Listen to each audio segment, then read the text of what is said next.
wear your mask anymore.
So we're recording.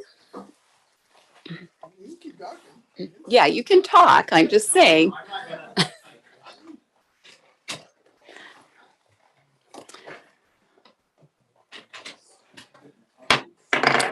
Good evening. I'd like to call this meeting to order.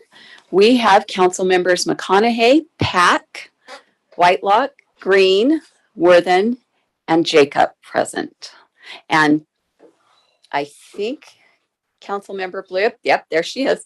She's nodding her head at me, is online. Councilmember Bloom is joining us via Zoom.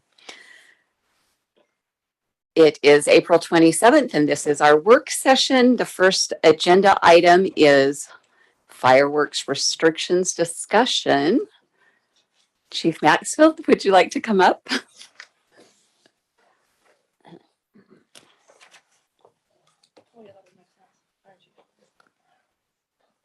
Since he's in charge of this. You push the button. There you go. There we go. Now can you hear me?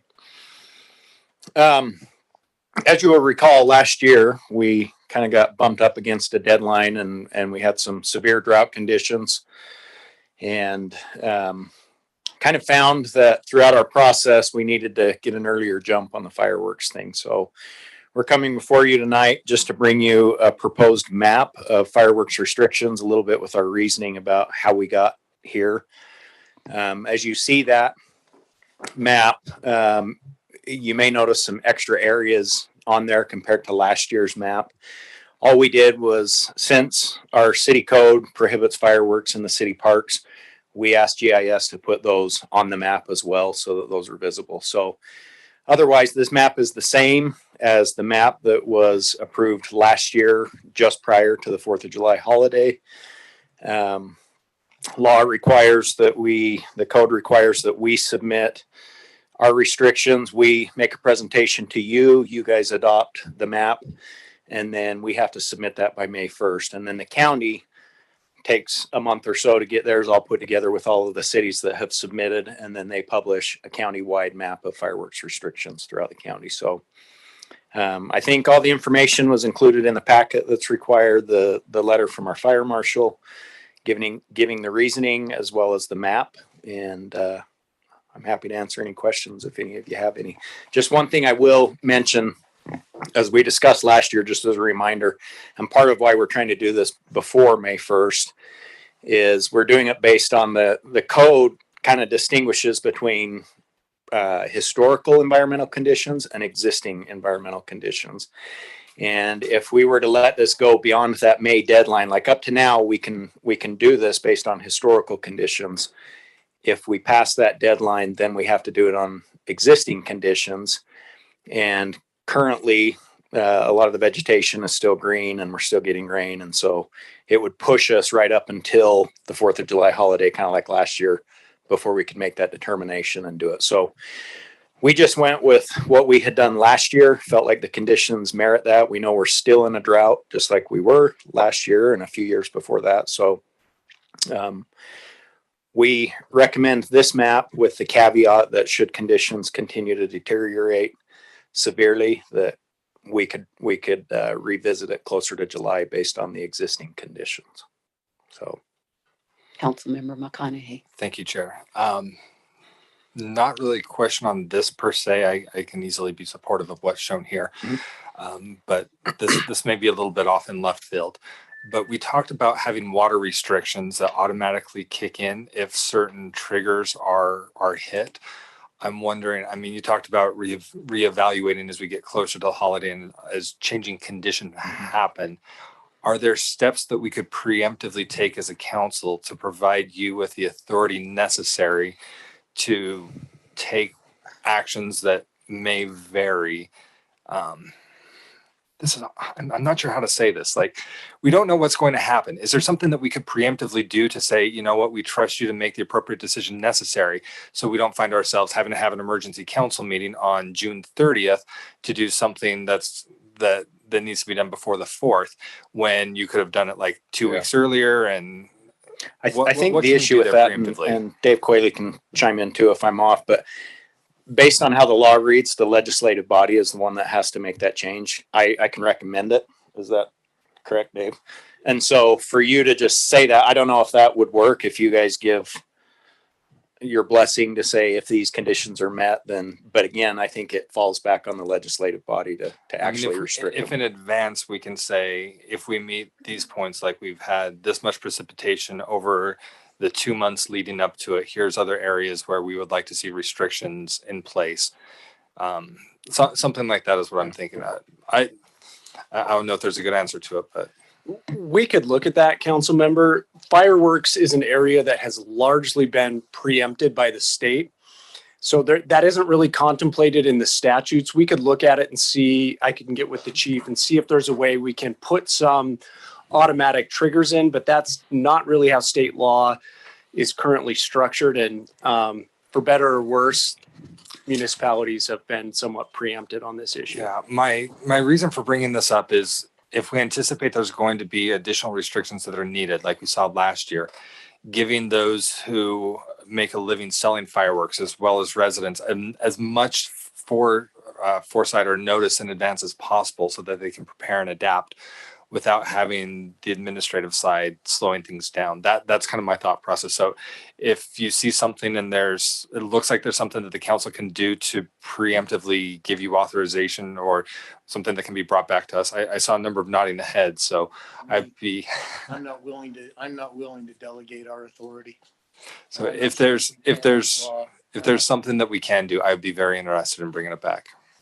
One other thing that might play into this too, just as a reminder, the state code limits the areas that can be the fireworks can be prohibited in, and for the most part, this map captures those areas. One of the main ones is within 200 feet of waterways, trails, canyons, washes, ravines, and then also the wildland urban interface area, which means the line area or zone where structures or other human development meet or intermingle with undeveloped wildland or land being used for agricultural purposes. So as we ran into last year, we can't necessarily, or you can't necessarily just do a blanket restriction. But based on these areas, I think this map for the most part covers it. The only area that I have a question about, we didn't ban them last year, but was that little sliver on the eastern edge of the city where there's a lot of agricultural land there.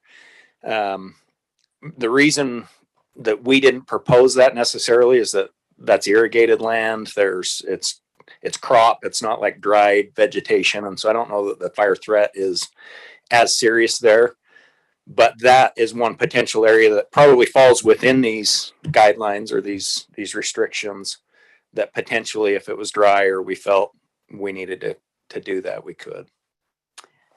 Okay, and just a reminder that we do have a vote tonight on this topic. Councilmember Bloom? No, this is great. It's much needed. It's a nightmare. However, I have a concern about enforcement. I lived in one of the neighborhoods west of 5600 West last year, and no one cared that there was even a ban.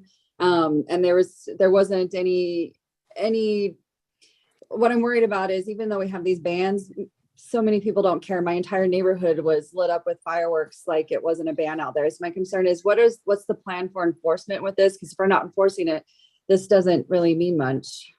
Yeah.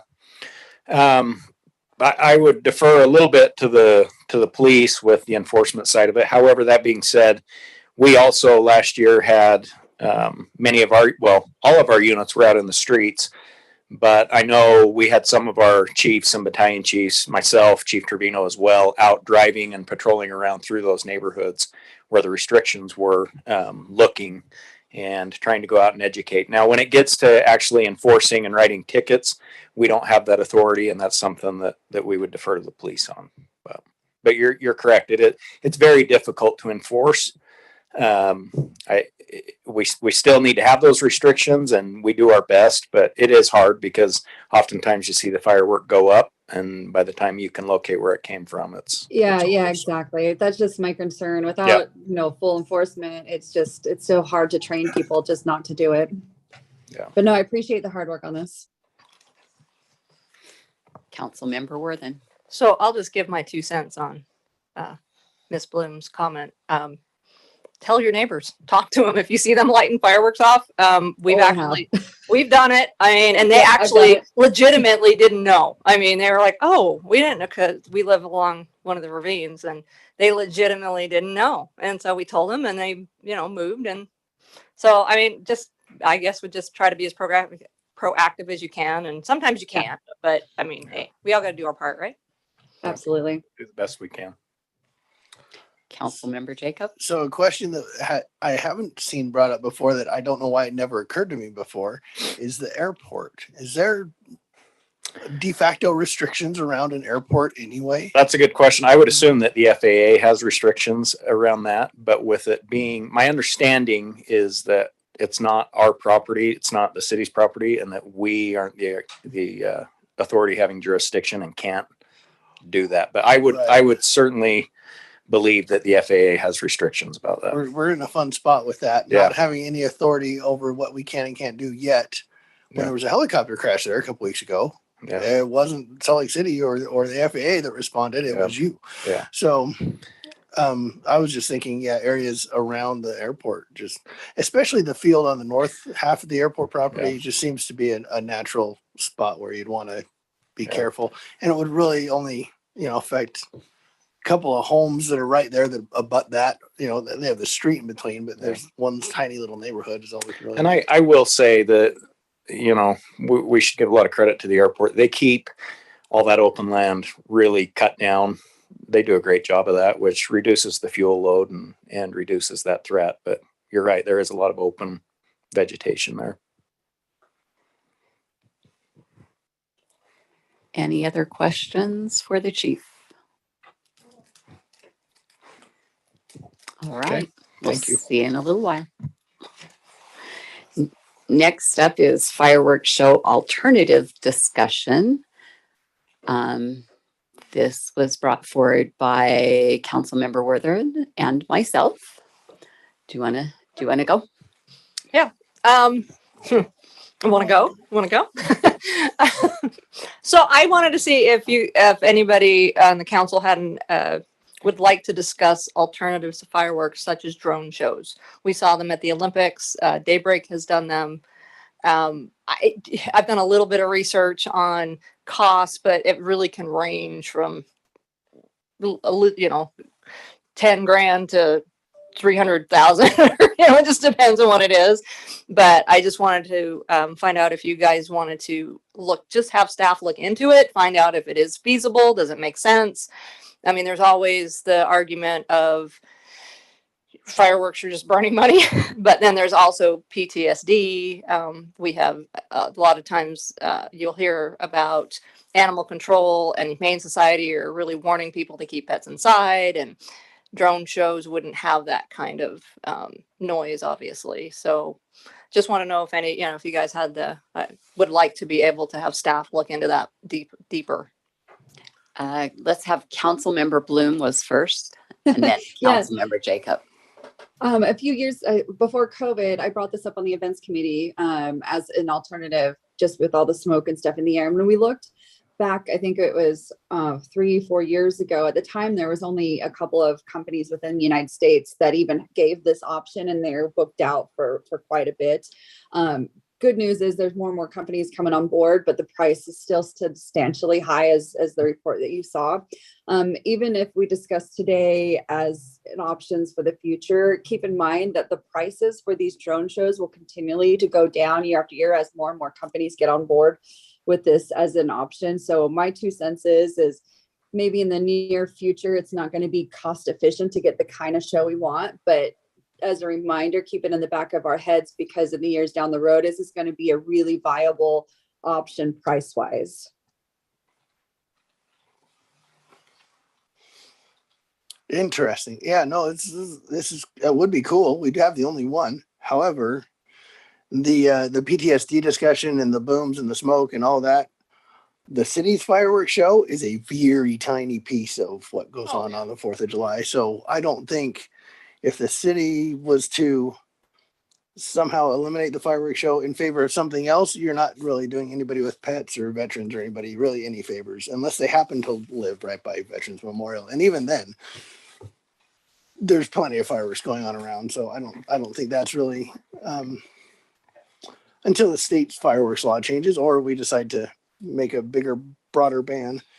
I don't think that's gonna make a difference, but yeah. And for right now, obviously for this year, it's definitely seems to be cost prohibitive to me.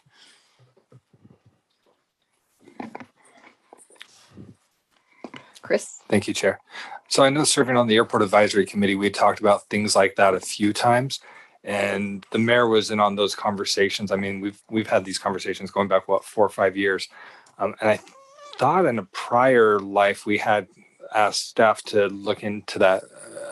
Mayor, do you remember what came of that? I remember that we've got a multi-year contract. We typically do a multi-year contract with the firework vendors, but then also the cost for the drones. If the council's okay with me asking the mayor his recollection, because I'm a little fuzzy. So in 2020, I thought that'd be a good year to do it.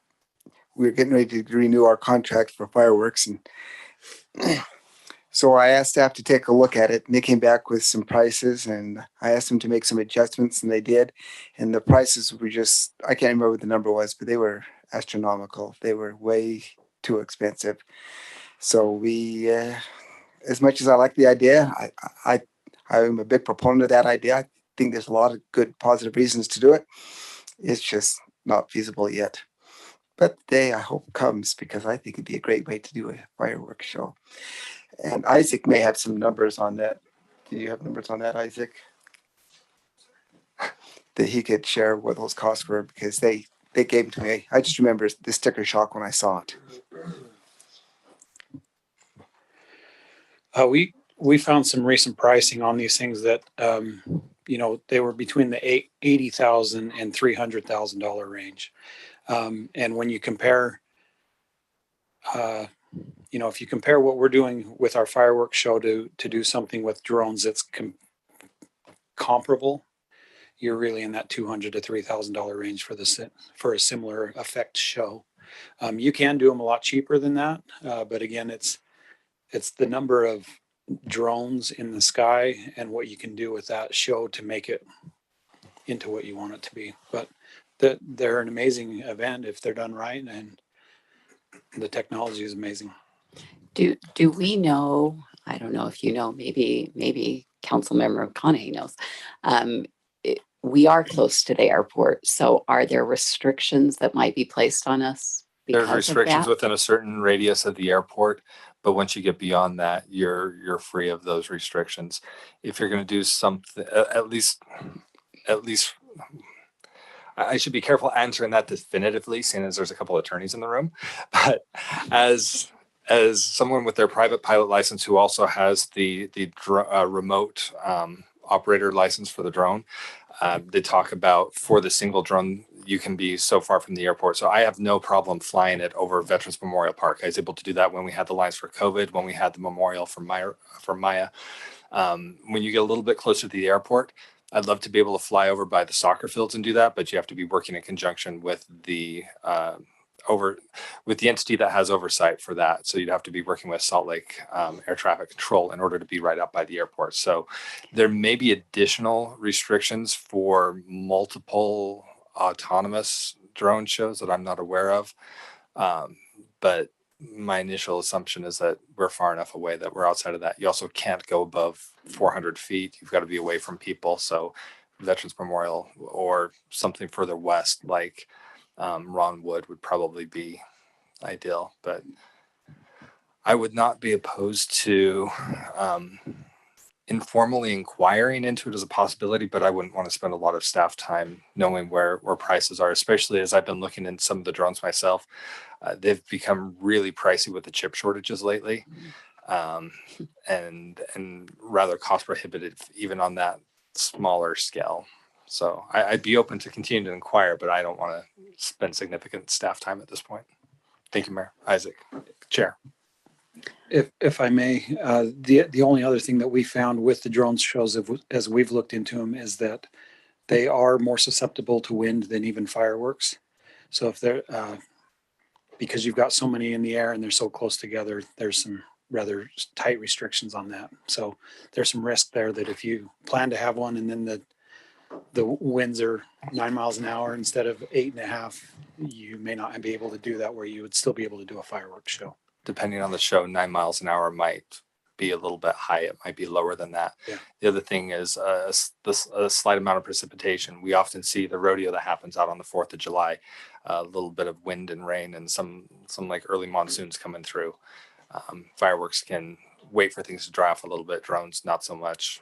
With the size they are up in the air, the electrical, the batteries, just, yeah, it's more complicated. Okay, well, I think we've gained some good information. I think that what I'm hearing is no one on the council really is opposed to it. We just see some hiccups that may not make it workable at this time, maybe in the future. So maybe Mayor, your staff could at least inquire once a year to see where we're at. You know, maybe, who knows? You never know what's going to be the next, pet rock and then it's not, and then it's cheap, right? So you just never know. So, all right. The next item on our agenda is Cultural Arts Society of West Jordan.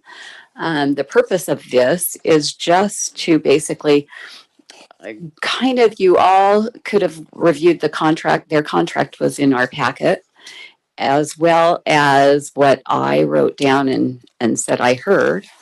And somewhere I've got that paper. Come on. So basically, the point of this discussion is to go through. I was not pleased with what their financial report was, just because it really didn't show a good picture. And then fast forward, I'm at my religious place, and the moms are all talking. And then I also learned that those kids paid to participate, but that's certainly not included in their financials. So I don't know that it's really their fault, but when I read the contract, we really didn't ask for much, just to turn in your financials once a year report. And so I think we need to, for due diligence, for our I think we need to give them a little more of what is required, what we want to see. So we have the things that I heard were clearer financials. We want to know what money comes in and what money goes out. We'd like to have a list of their fundraisers. And I know, because even though during COVID I've gone to their plays and they sell concessions. And that to me is a fundraiser. If you're earning money on it, maybe they're not, but we don't know that. We'd like to know the list of their supporters. If they're getting donations from somewhere else, kind of like our finances for our campaigns, we'd like to see what they're getting. Continue with their, the number of plays and stuff that they're going to do, but not just what they're going to do, but what they did do. And then something that was said basically made me wonder, like they offer us tickets, but it sounded like they offer comp tickets maybe to a lot of people. I don't know. And I think we need to know that the number of tickets that they sell and the number that they comp. Then another one, income generated from performances, income generated from, that was mine, tuition participation fees, because they also do I believe with the youth theater, maybe David knows better than I, but I think they do 2 youth performances and one is just a clinic to learn how. So anyway, that's kind of the purpose of this discussion tonight, is basically to say, now that we've experienced them coming and reporting finances, are there tweaks that we would like to see in the contract? So I think Melissa was first and then Kelvin. You pretty much covered what I had. Vic had emailed. I'm not sure who he emailed, but I did get an email from him, and I did reply back to him on Friday, the 15th of this month, and I gave him what I'd like to see for, again, the list of fundraisers. What were the expenses? What were the profit? Who are their supporters? What are their donations? And then I had a couple of questions on the financials as well.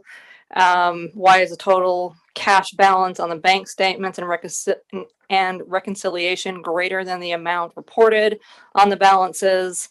I did copy Miss Steck on this as well. And then I had, if you struggle to pay for rent and storage space now, how do you propose to be able to pay for the space going forward if a building was built? What are the expenses? And please list those out. Then I also was interested in how many West Jordan residents participate in this group, because I've been told there's several residents, non-West Jordan residents. I've never heard back. And that concerns me, because he was here and he said, he wanted to know what we expected. So I replied, and we're sitting at 11 days later and I haven't heard a word. And, I understand he had a commitment tonight, but I would have liked to have seen him here to be able to talk to him about some of that. Also, I'd just like to revisit the contract completely and look at reducing the amount that we're giving them, not taking it away completely. My thought was $10,000 and then matching dollar for dollar what they raise above that. I am very much the kind of person that you earn what you get. If you want something, you earn it. You got to have some skin in the game. I did this type of thing for a living, for both the chamber when I worked for them and for the paper. I mean, try getting sponsors for a spelling bee. It's not an easy task, but there's just things that you have to show. I do financials, and we have to see more. And I think I want to see more skin in the game from the Arts Society people. When he came and I said, yes, I'd love it if you came to us and said, we raised $50,000. I'd love to match that $50,000. But all I saw was loss. And that concerns me, that we're supporting someone who's not, I just feel like they don't have the skin in the game.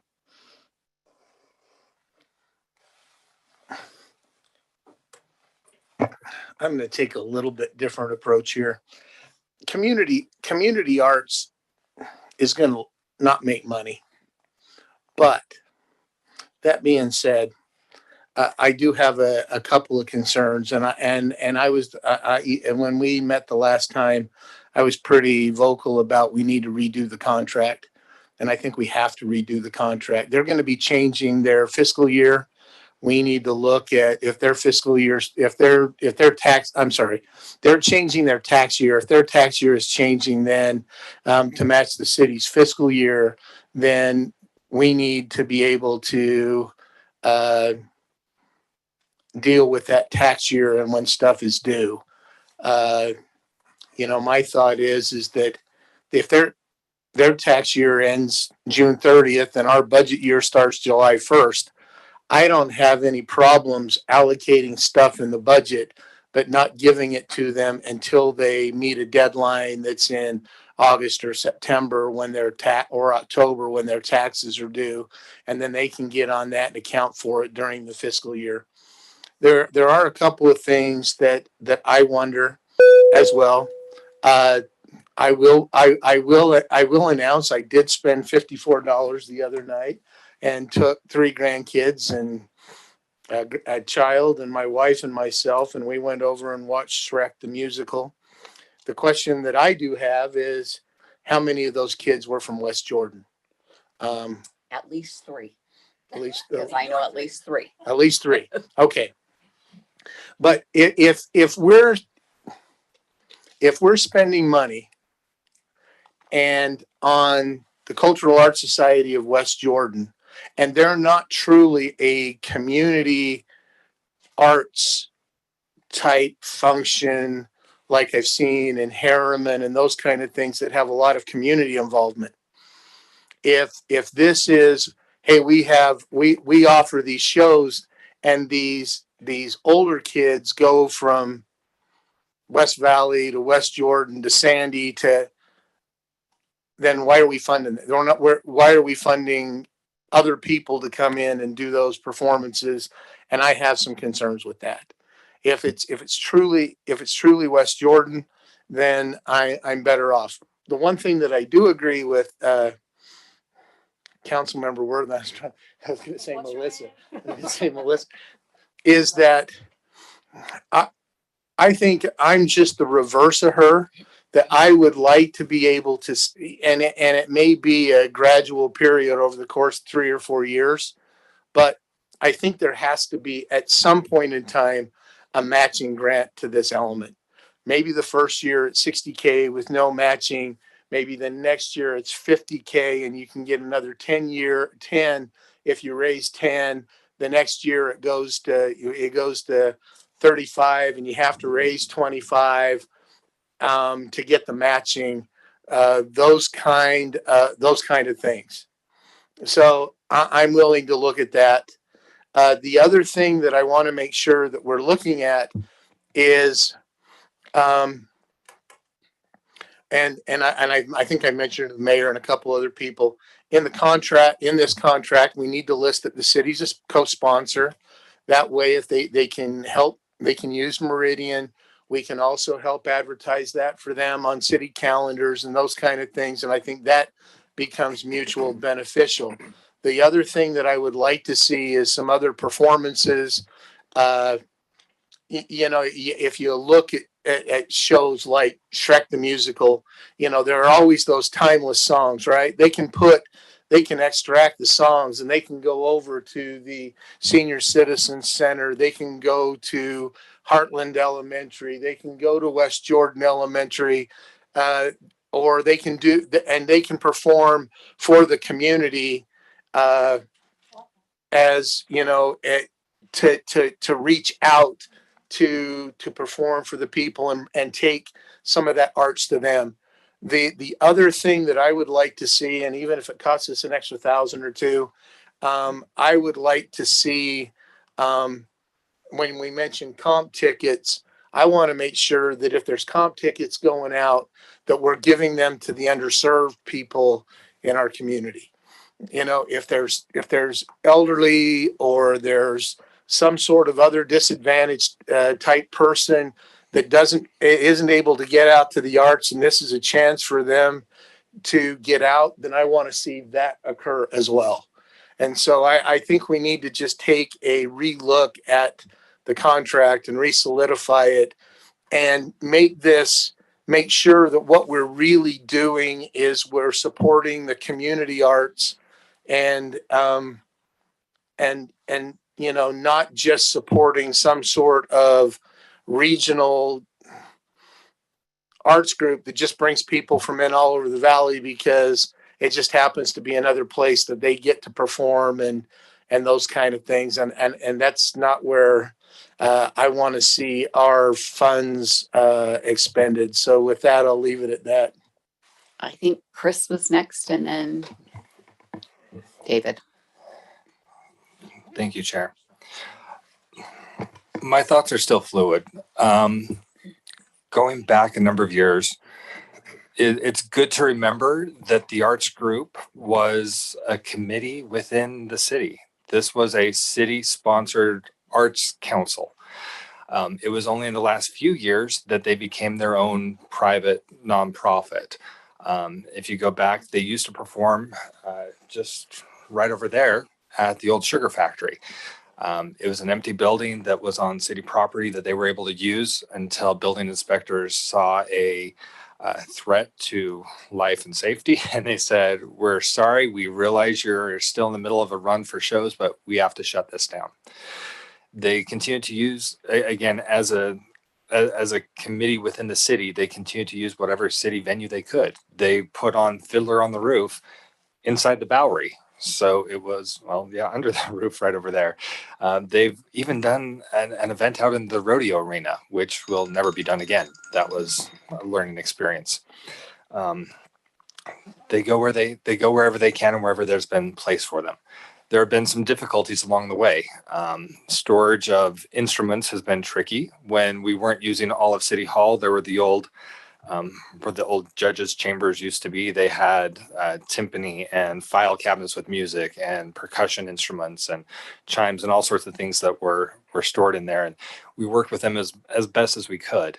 As they continued to grow, so did expenses, and it got tricky. Finance became trickier in recent years than it was in the 80s. When they would sell their concessions, technically because they are a committee of the city, all that revenue that came in needed to be turned over to the city, to the general fund. Then we were supposed to do a budget adjustment to reallocate it back to them. As a city, we could also go out and we could request ZAP funds, and then we would forward that over to the arts group, which is kind of nice. And being able to use regional funds, because you do get folks from within the region that are going to be participating. As I'm looking at this for our 8-year-old son right now, West Jordan's not going to be able to do a workshop this summer for the younger children. So the places I can look, Empress has a fantastic program. Taylorsville does as well, but they're regional groups, but there's a lot of West Jordan folks that are involved there. So I actually like the ability to take those ZAP funds that are regional funds and allocate it towards that. As things do grow and evolve and they become a little more complicated, we've asked a lot of the arts groups as they have spun off and started their own. Now it's what West Jordan Cultural Arts is. I'm not going to get it right. I'll just stop there. Society. Okay, You were society. right. Okay. There's a lot that we've asked of them. These are folks who have a very rich background in theater. They don't have as deep of experience with finances or running a nonprofit. They did this because when Mark Palish was here as city manager, he asked them and suggested to them that if they break off, it would make it easier for them to raise funds. This is something that was tricky because when people wanted to donate to the theater with that being part of the city, it just became messy. So the idea was helping them break off separate would make it easier. But they've not had much guidance on how to do that and how the council can support them. And it feels like in the last couple of years, as we've shifted seats on the council, it's almost as if we expect them to know everything as if they've been doing this for 20 years and they're very, very new, very fresh to what they're doing. And there's a lot of maturing that needs to happen. But I would like to see us do what we can to try and help. I'm wondering if, as we've had discussions about modifications to the contract, as we look at the different support that we could provide to them, I'm wondering if we include a minimal amount of hours from Denise, and part of that to help them get things up to speed to understand what the city would like to see. I'm also cognizant that that might be a little weird because we don't do that for other entities that we provide funding to. But again, just a couple of years ago, this was a portion of the city. It's no different than if Healthy West Jordan, who's used to working out in Veterans Memorial Park hosting a 5K, if they were to become a nonprofit, and then we said, okay, well, now you've got to come up with all the funding to do the permits to close off the park. You're going to have to pay us everything. We need to see your financials. They're going to be scratching their heads, and I feel a similar position to where the Arts Committee is right now. So, like I said, my thoughts are still fluid, but I'd like to see what we can do to help them so that we can continue to support them as we have in the past. I remember sitting on the council with Mayor Rolfe where we had passed the ZAP funding on to them, and then they came to us and they asked for additional funding because even though they can partner with the school districts, at the time I think it was like $2,500 or $3,000 a night to perform at the high school. They get the discount rate, but they still have to have school staff there for a number of reasons. So it's still very pricey for them to use those other facilities. So I just like us to be to take the steps that we can to be as supportive as possible and help them make the transition because they're still very much in a transitionary period. Thank you, Chair. Great. Thank you, Chair. Not to be redundant with what Councilmember McConaughey said, because that was a lot of what I wanted to bring up. Thank you for the institutional knowledge and background from being here for such a long period of time. That's my understanding as well, is that it wasn't something that was brought forth by the Cultural Arts Society wanting to be their own autonomous entity. It's something that was thrust upon them, and they had staff helping them with finances. And certainly not to make excuses for not having proper documentation on profit and loss statements and reconciling balances. I think there's some frustration from unmet expectation on both sides that we thought we were going to see something different. They thought they had a little more autonomy. I wouldn't be in favor of reducing the allocation given to them. That makes it even harder for them to thrive. And if we do want information upon which to base a better informed decision on number of attendees, enrolled, and patrons coming to support the arts, that's fine. But I would hesitate to use that information in a manner to say, well, to obtain funding, you need to hit a certain threshold of ticket sales. And as we saw, Shrek was a sellout basically nightly, and that was outside the city. So here we have West Jordan residents going to see a show outside of our city, perhaps going to restaurants and visiting other locations there where we could have that inside the city. So I recognize this is a cultural arts discussion, not an arts facility discussion, but in a way, to me, they go hand in hand, where it's hard to talk about the Sugar Factory Playhouse group that now does not have a Sugar Factory Playhouse or anywhere else to perform in West Jordan. It's kind of like the West Jordan Cultural Arts Society traveling roadshow that has to rent space outside of the city. And that's why sometimes we don't have as many residents participating in it. At least that's been my experience with theaters. When there's a set place where you know that they're going to be performing, that really makes a difference. And then we get people from other cities coming in and spending money at the restaurants and shops here and wanting to pay the tuition dollars here. So it seems that the arts, I wouldn't want to defund the arts, so to speak. I want to understand different points of view. So I've reached out to people, and of course they've contacted me, and I'm sure all of us, why fund the arts if I'm not using them? What would be a resident argument? To me, it seems like it's part of a well-rounded, comprehensive city where I'm not currently using the senior center. One day I might. Right now I'm using the tennis courts, but a lot of people don't. The Wheels Park that's going in, I would assume that Mayor Burton is going to be on his bike out there. I don't personally have a bicycle right now. I like to stay on my feet because I was never good on a skateboard. So I'm probably not going to use the Wheels Park. I'm not sure how many residents will use the disc golf. But when you think about a rec center and parks and the rodeo and a demolition derby and monster truck rally, each of those individually doesn't speak to each person in the city. But I believe the arts is a vital, integral component to having a well-rounded city. And if we could support them and not have risk of defunding, the way that the contract reads, it is nebulous. I'm not sure that I want to go down a road of saying, hey, you've got to raise dollar for dollar to be able to get our funding. Their job is to know how to direct, produce, build sets, know how to contact MTI, get the scripts, get the soundtrack. They would need a whole another cadre of volunteers to be able to have a CPA and then a assistant accountant and someone to be over fundraising who knows how to write grants. And just in their infancy, that's tough. As organizations grow, like a Hale Center Theater, you've got full-time staff members that are benefited full-time that can do this. And really, we're talking about moms and dads who just want to see their kids learn and grow, because if they can sing and dance and act in front of people, wow, they can ace a job interview. And how much do they learn about prioritizing time and doing better at schoolwork through all of this wonderful opportunity of the arts? So I would agree with Council Member McConaughey in that I think that we're asking too much of them at this point to have all of that. Now, to Council Member Worthen's point, should we see more? Because we've asked for more and we'd like to see it. Well, yes, there needs to be a return and report type accountability. I just would not want to make funding incumbent upon having a certain amount of number of participants or patrons or dollar for dollar fundraising. I think it would really enhance their efforts if they weren't a traveling roadshow. And if we could really get, these plans that are shovel ready off the ground, because then you could have, as Councilmember Green mentioned, you could have band, you could have orchestra, you could have concerts, youth theater, a meeting space, you could have an awards night, celebrations for different entities in the community that aren't just arts. And now it's a civic center or a community center, however we want to designate that moniker so that it seems more inclusive. Maybe cultural arts is the best.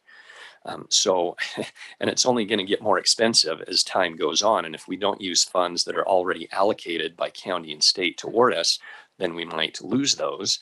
And in speaking with entities above us at the county and state level, I know that there's a good chance of obtaining additional funding.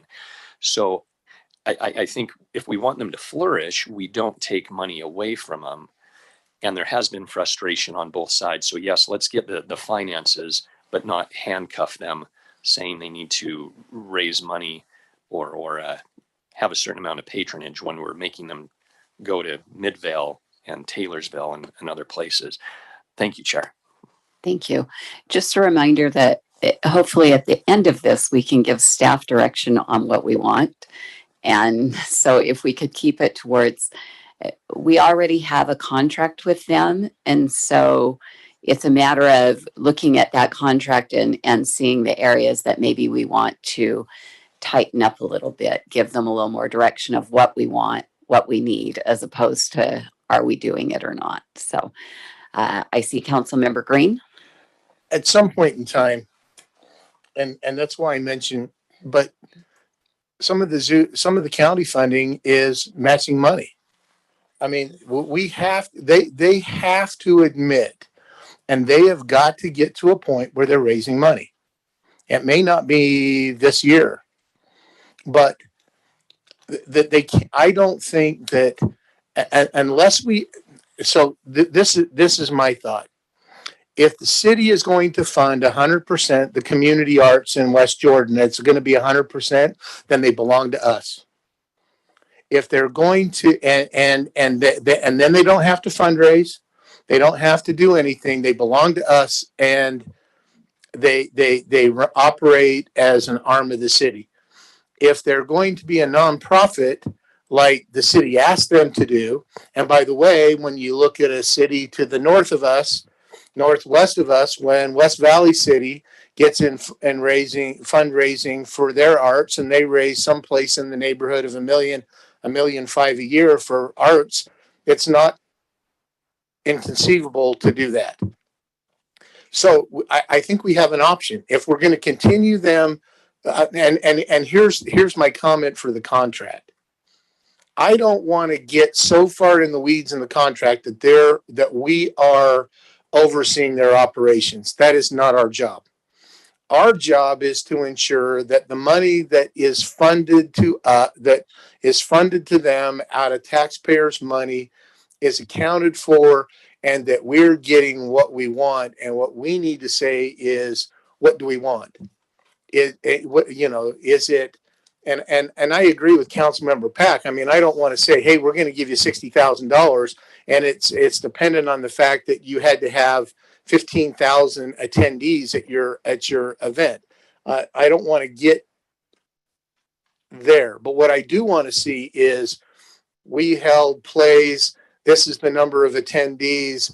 This is, you know, this is XYZ, and we get, and this is the number of people that were impacted in West Jordan City by the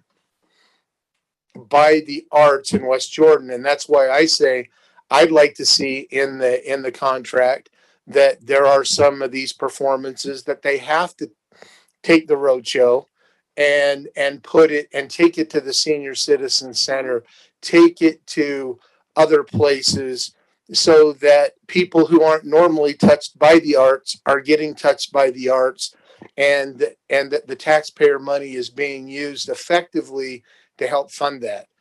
So, you know, that's where I want to go with, the contract is I'm not, you know, at some point in time, they have to raise their own money, but, and they have to raise some funds.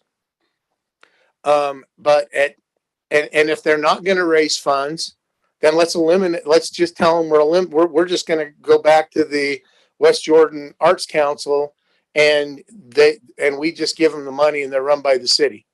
And then we don't have to deal with the 501c3 because we got a professional accounting staff that knows how to account for money, at least sometimes. Did I say that, Denise? Denise I did that for you. Denise was looking at me, so I had to give Denise a hard time. But that's so the contract to me is, what's the city's responsibility to help support them? Our advertising for their events in our annual events calendar, making sure that we're a co-sponsor of some of the events so that they can use Veridian. Those are the things. It's what can the city do to help them to make sure, and how do we keep track of some of that? But that's where I want to go with the contract. A couple of the things that we've heard, I think, are too far in the weeds to manage them. But at the end of the day, I think the oversight that we have is that we're giving them $60,000, and we need to make sure that we're getting $60,000 worth. And that's, I just want to make sure that the contract says that. I don't want to get in the, like I say, I don't want to get totally in the weeds, but we do need to know attendance numbers, number of events, all of those kind of things. And anyway.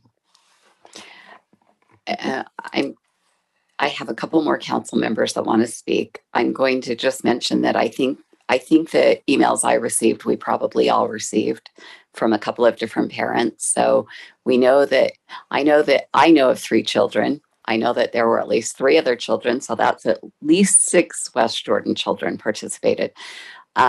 What I'm hearing is that we are supportive and we would like to see the Cultural Arts Society flourish. Our concern is that we couldn't discern really where the money's coming and going, that it's hard to tell from what we got, and that we need a few more steps. We would like to know who's participating from our city, because if we're expending city funds for a city function, we'd like to know that it is the residents participating. Although you could argue that we don't know that it's our residents playing at the parks. I really appreciate Denise paying her HOA fees because I love her parks. So thanks, Denise. I agree with that. So but I think we need to come to a consensus before our time is up, and we've only got like 15 more minutes of what we want to ask staff to do. And so I have Councilmember McConaughey and Councilmember Worthen, and then we're going to try to get to consensus. Thank you, Chair. So I'll be relatively quick. What I'd like to see on the city side is clarity as to which funds are being provided that are directly from West Jordan City versus which funds are being provided that are passed through. If we're receiving ZAP funds and we're passing those over, I'd like to see those. If we're paying directly from West Jordan, I'd like to see the breakout between the two of those. I'd also like to see, I really like how Councilmember Green, I don't remember the exact words he used, but the thought that resonated with me was, as a council, we need to show that city funds are providing value to city residents. So the reporting, which is similar to all the CDGB applicants that come looking for those pass-through funds for the city. We also hear it from baseball, from soccer. They're able to tell us how many youth are from West Jordan. That may not be something that they've been tracking. Maybe it has, and we just need to be a little more careful about helping them extract that. But how many between ages 8 and 17 are from West Jordan versus Salt Lake County versus other? How many are ages 18 plus for those three categories as well? I'm not as concerned about some of the things. I'd like to know number of people attending per, and it doesn't need to be like per night, but how many people are attending each of these events that they're having? And I'd be open to, it might be easier to see that in aggregate for a certain run of a play, like Shrek the Musical. If that was running for 6 nights, there were 200 seats per night, 1,200 seats total. They sold 1,150 or whatever it happened to be. I'm not as concerned about the comp tickets because, again, as Councilmember Green said, I don't know that you're ever going to make a profit. And with the youth theater particularly, you've got a lot of parents who are putting a lot of time taking their kids there, working on things, costume, set design, just miscellaneous support. And I could see a lot of those tickets going to parents, or as they do try and get folks to help with sponsorships, providing them a certain number of comp tickets in exchange for those services. I would like to know what their comp ticket policy is, but I don't know that it's going to make a impact on my decision as to whether or not I would continue to provide them with additional funding. It's just one of those things I'd like to know if those values align with what I'm thinking. But overall, I think if in addition to a basic income statement balance sheet, if there's just a one-page summary showing some of those same measurements that the CDG Community Development Block Grant folks bring, or the youth athletic folks bring, I think that would satisfy me for the most part. CBDG. Councilmember Worthen? Honestly, what it comes down to for me is I need to be able to defend their budget to the citizens. And that financial report, I don't even know how to read it. Never mind defend it. I have to be able to say, oh yeah, they spent this much here. They did these fundraisers. These are the amount of people that came to the show. And I will say I would like to know how many comp tickets they are giving away, because if you say I have 200 people that came to our show, oh, that sounds great, but I gave away 100 of those tickets. Oh, well, you didn't make as much money as if you would have. And, it's not about them making a profit. It's about them. How are they spending the money that the citizens are giving them? I have to defend that to the citizens. I can't say, oh, yeah, we're just giving $60,000 of your money away, but we don't know how they're spending it. I mean, you can't do that. We need accountable financials that tell us how money is being spent. It's not complicated to do. It's not hard to do. I do it, and I don't do it for a living. I do it to help some people out that have their own small businesses. So, I'll just come back down to it. I'm not the brightest bulb in the chandelier, and if I can do it, anybody can do it. But that's really where I stand. I want financials that I can defend to the public.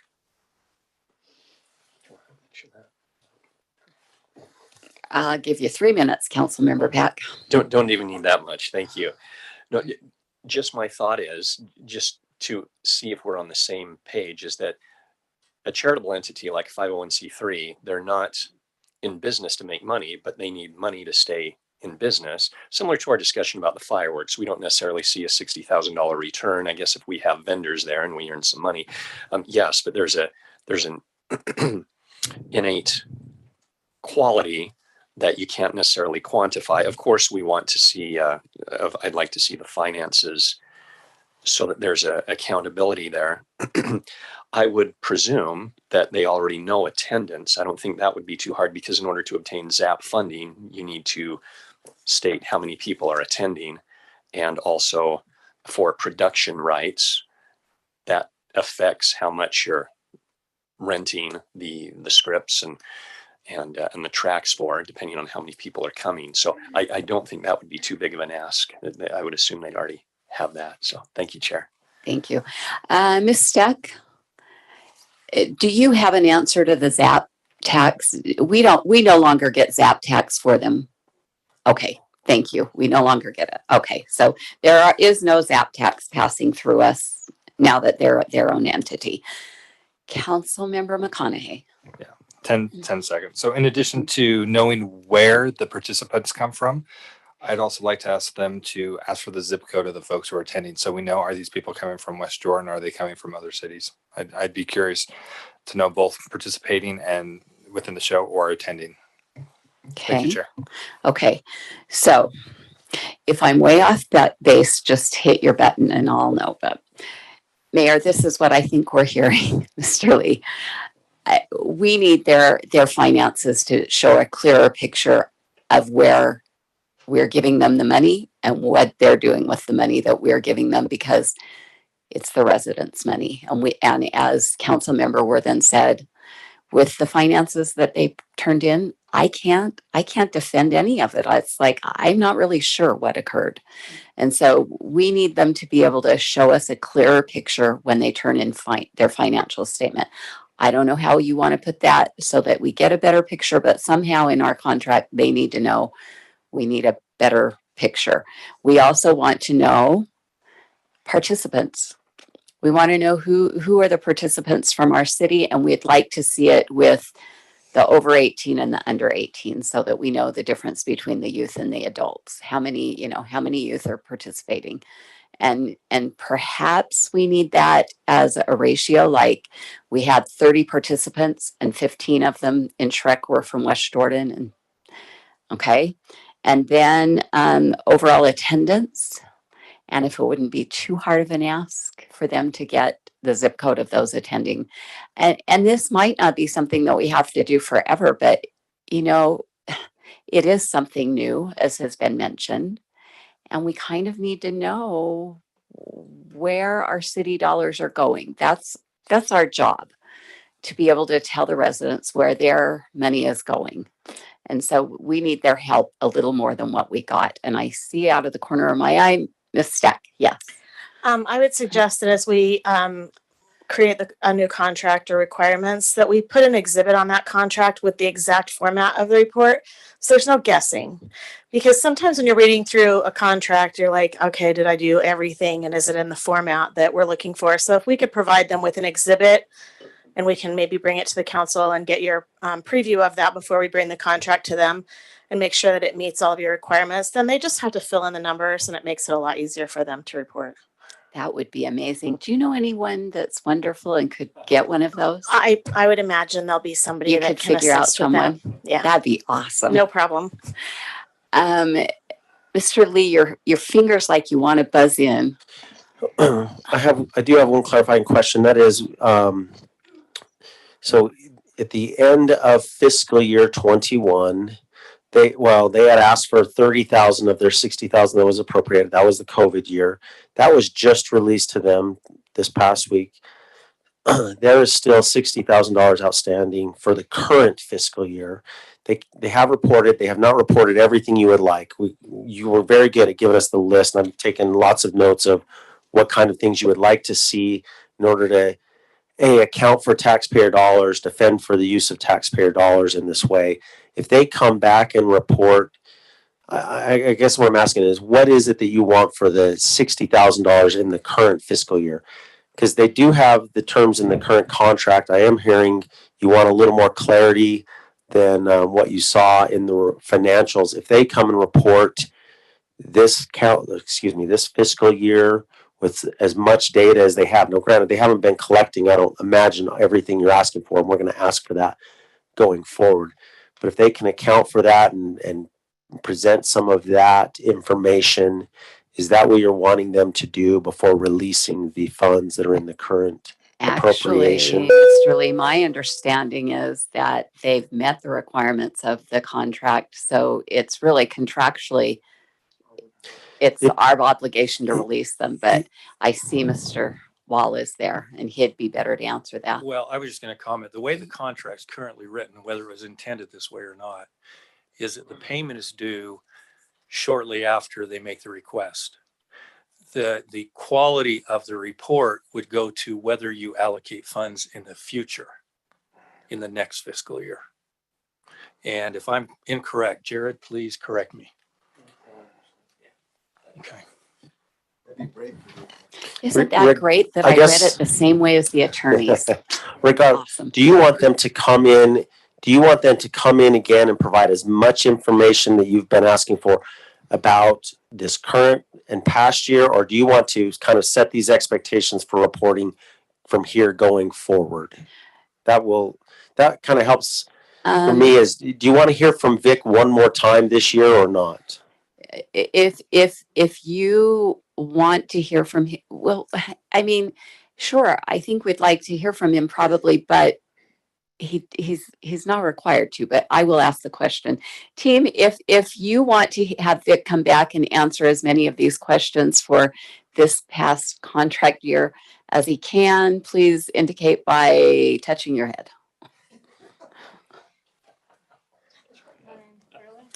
Is it, I see at least four. If he can report via email or some other written report, would that suffice as well?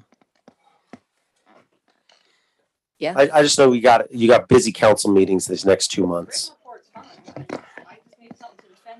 Yeah, Thank you. I think that will be fine.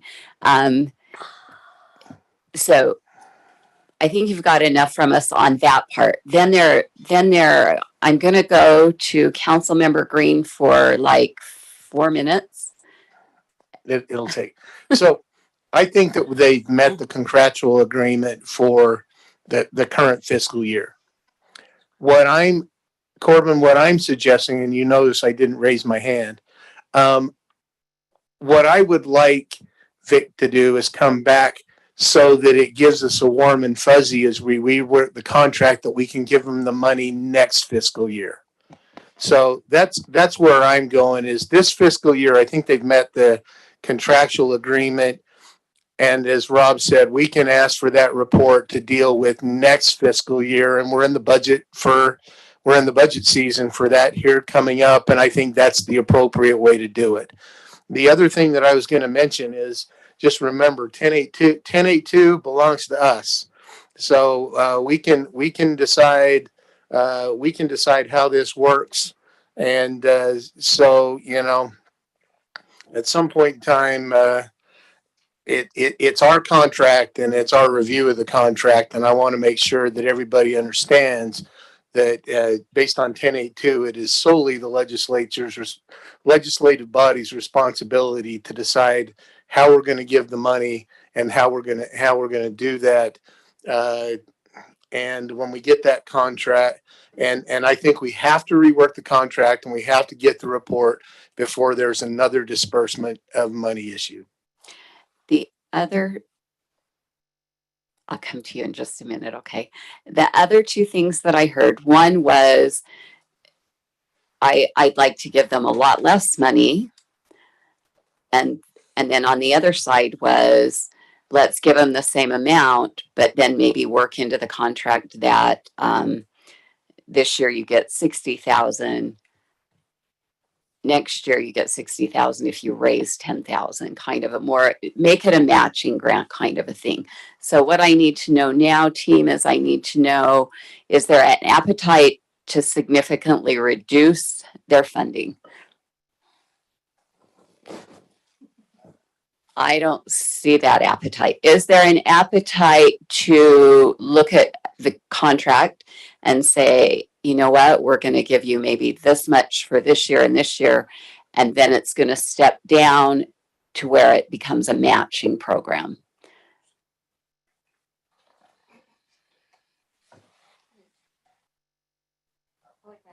Well, I got to have an answer from you, sir. That's not an answer. Okay, I think that there is an appetite to look at something like that we give them a few years to kind of get used to the system and start growing their program, and then maybe backing down a little bit of what they get and making it matching. Did I make any sense at all, Corbin? Yes, it makes sense. Okay.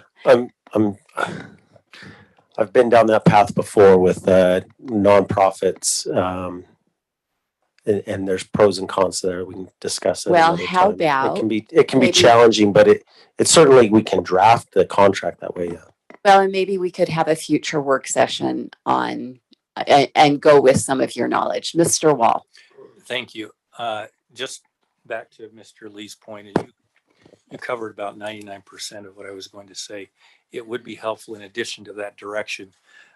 Is the council saying then that if the Arts Council then does meet all the criteria that Mr. Lee's been taking good notes on for next year and the reporting and so forth, then the message to them can be that we're going to prepare the contract for renewal for this next year if they've met those conditions. And so it's clear to Mr. Lee and to the lawyer that's going to be putting it together. Do we all agree with that? I think so. Most of you I could see. Yeah. Yes. Thank you. Thank you. Are there any clarifying? Oh, Councilmember McConaughey. Thank you, Chair. Going back to your comment about providing the funding this year, but moving towards matching, I would be in favor of setting the expectation that is where we anticipate it will go, but I would not want to put that in this next contract yet. I would like to see us do that further down, but I would very much be supportive of saying this is where we're going to end up, so please start getting ready now. But I just don't want to formalize it through the contract at this point. And that will work. And maybe I'm saying, I don't think we're going to amend the contract. I think we're just going to do some document that memorializes here's what they get during the next fiscal year because they've agreed to this. Or we can go ahead and formally amend the contract. I don't think it's necessary.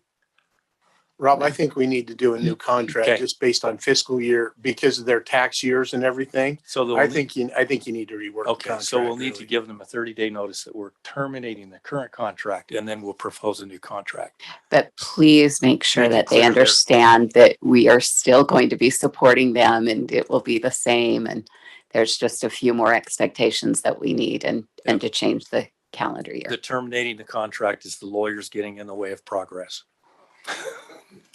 You said it, not me. And you mentioned that term and it's always scarier, right? Yeah, it just is.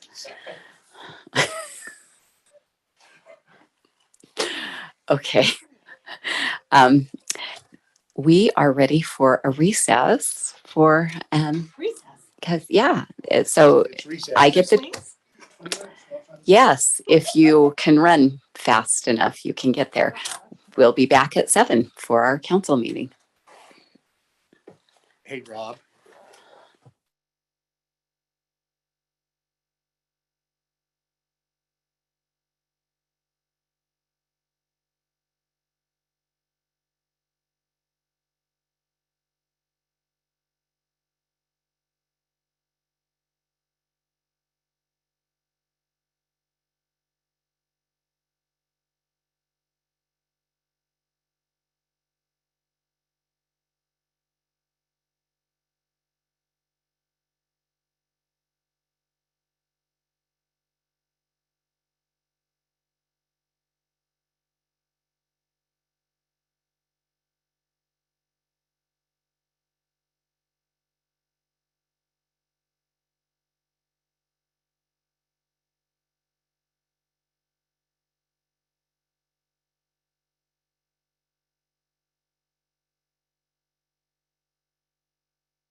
Good evening. Welcome to West Jordan City Council. It's April 27th.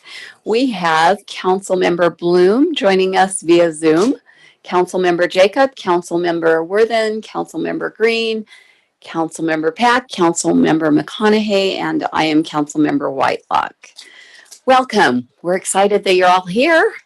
This is a really nice looking crowd tonight. So we love it when we have people join us in chambers. Oh, there she is. Tonight, we will begin with our Pledge of Allegiance by Mrs. Magna Nicole Bartel. Could the crowd please stand and follow us in the Pledge of Allegiance?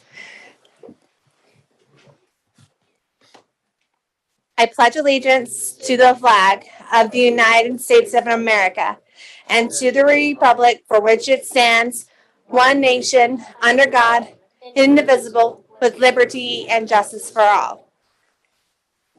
Thank you. Thank you.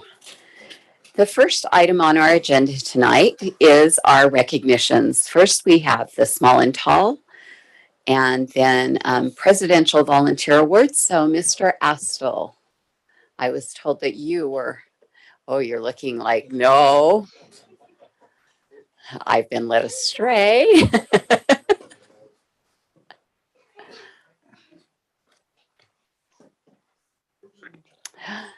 Mr. Anderson? All right, thank you. Apologize for that. Tonight we have volunteers for the those that helped with the small and tall ball in February, and I don't have all the names, so I'm just going to ask, do we have people here in our audience that helped with the small and tall ball tonight? Yeah. Would you stand up, please? Let's give them a round of applause of thank you.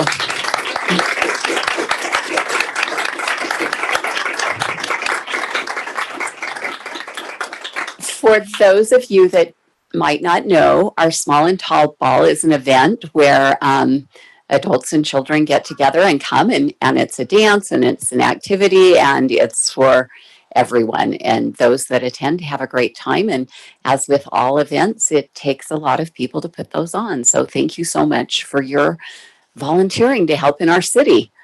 Then I know what did you say her name was? Ann Forrester. Is Ann here? For the I think she's right there by the mayor, I think maybe. yeah, this is for the Presidential Volunteer Awards. Okay. And if you would like to go over to that mic and share with us what you've got. Okay, thank you so much. We appreciate the time.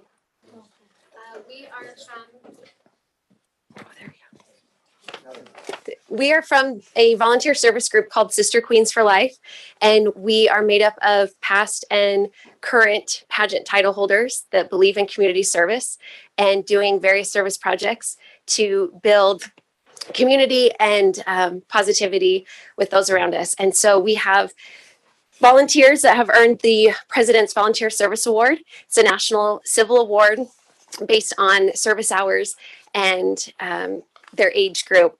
And for service done in 2021, there are 8 of us total, and we have a collective service hour total of 2,900 hours in 2021. So.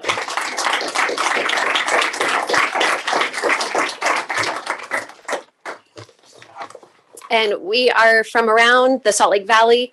3 of us are West Jordan residents. And so, yeah, well, I'll just put them on, I'll put them on the ground if that works. All right, that works. Okay. So our first recipient is Brooklyn Fellows.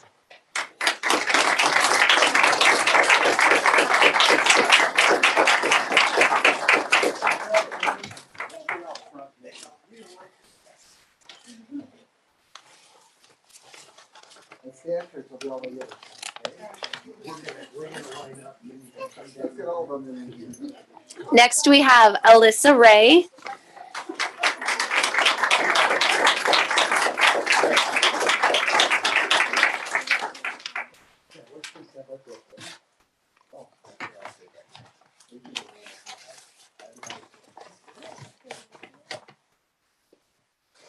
Erica Dunyan.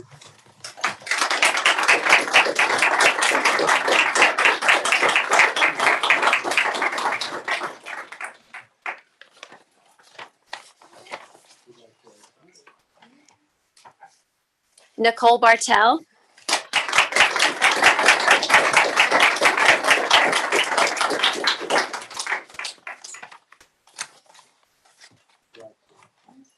Layla Agio.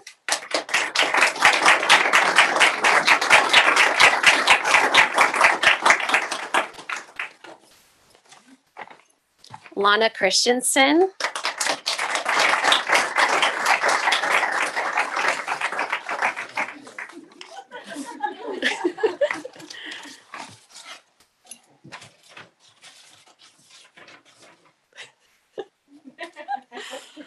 And then beautiful coordinator of all of this and who brought this to us is Ann Forrester.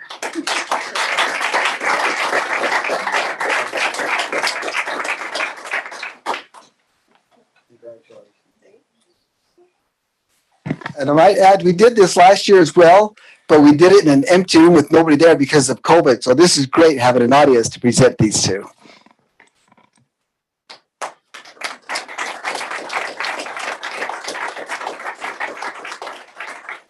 Stand here, let the council walk by. No, let's have them come by. That'd be great. Go ahead.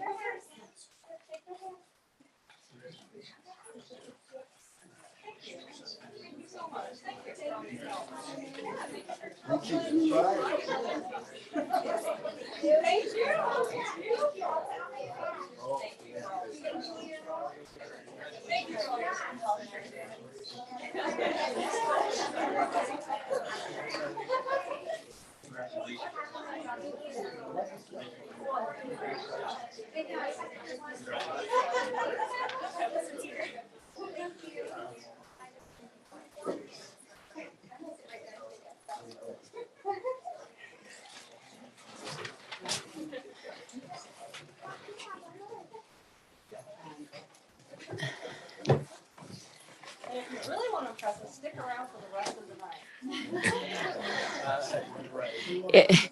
It's great. It's great. Real service hours. It's great to have those in the community that serve their fellow beings. So thank you for being here and thank you for your service.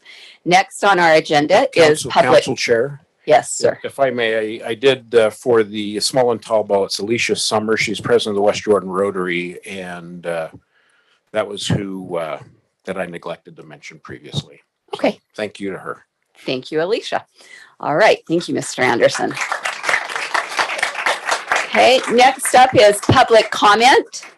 If you are here in the room, please feel free to come to the lectern.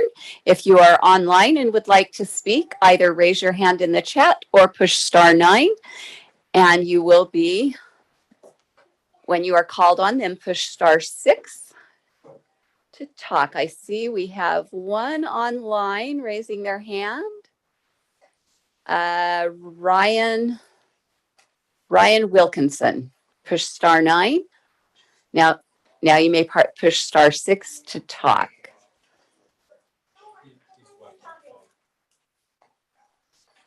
Hello?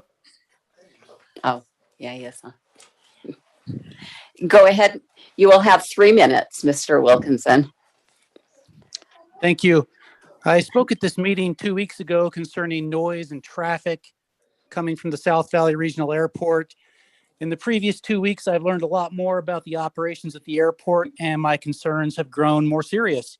I've spoken with 2 city council members, Mr. Green and Mr. Jacob, and your attorney, your city attorney, Mr. Wall. I've spoken with private business owners who operate at the airport, government representatives, attorneys, and other West Jordan citizens. In my phone call with Mr. Jacob, he informed me that the airport would be expanding its operations in the very near future. This was confirmed by reading the airport master plan and talking to several business owners. Both Mr. Jacob and the business owners had the same position. The airport expansion would cause increased traffic and noise. I was curious how Mr. Jacob, as a representative for District 3, where the airport resides, could possibly have this position when the expansion would absolutely increase the noise and traffic in the area. His rationale was that the airport would be an important economic driver, his words. Apparently, he values a few extra tax dollars over his constituents' tranquility, peace, and well-being. With this in mind, I would ask the other city council members for their own rationale and whether they also value tax dollars over their citizens' well-being. I would invite anyone interested in responding to email me with their explanation. Mr. Green, Mr. Wall, and Mr. Jacob have my email address. I also discussed my concerns with Mr. Green and Mr. Jacob regarding the military helicopters that constantly fly over my home in West Jordan. I asked Mr. Green if he would join me in approaching the Utah National Guard to reroute the helicopters to fly over his home. He didn't give me a straight answer. So I'll ask him again. And I'll also ask the mayor and the other city council members the same question, yes or no. Will you join me in requesting a change to the flight paths? If you don't believe the helicopters are disruptive, then what's stopping you from saying yes? It's worth a shot, right? Saying no is essentially a tacit admission that the helicopters are indeed a public nuisance, which I alleged 2 weeks ago. So please get back to me with your responses on these issues. I'm curious what your positions are. Thank you. Thank you.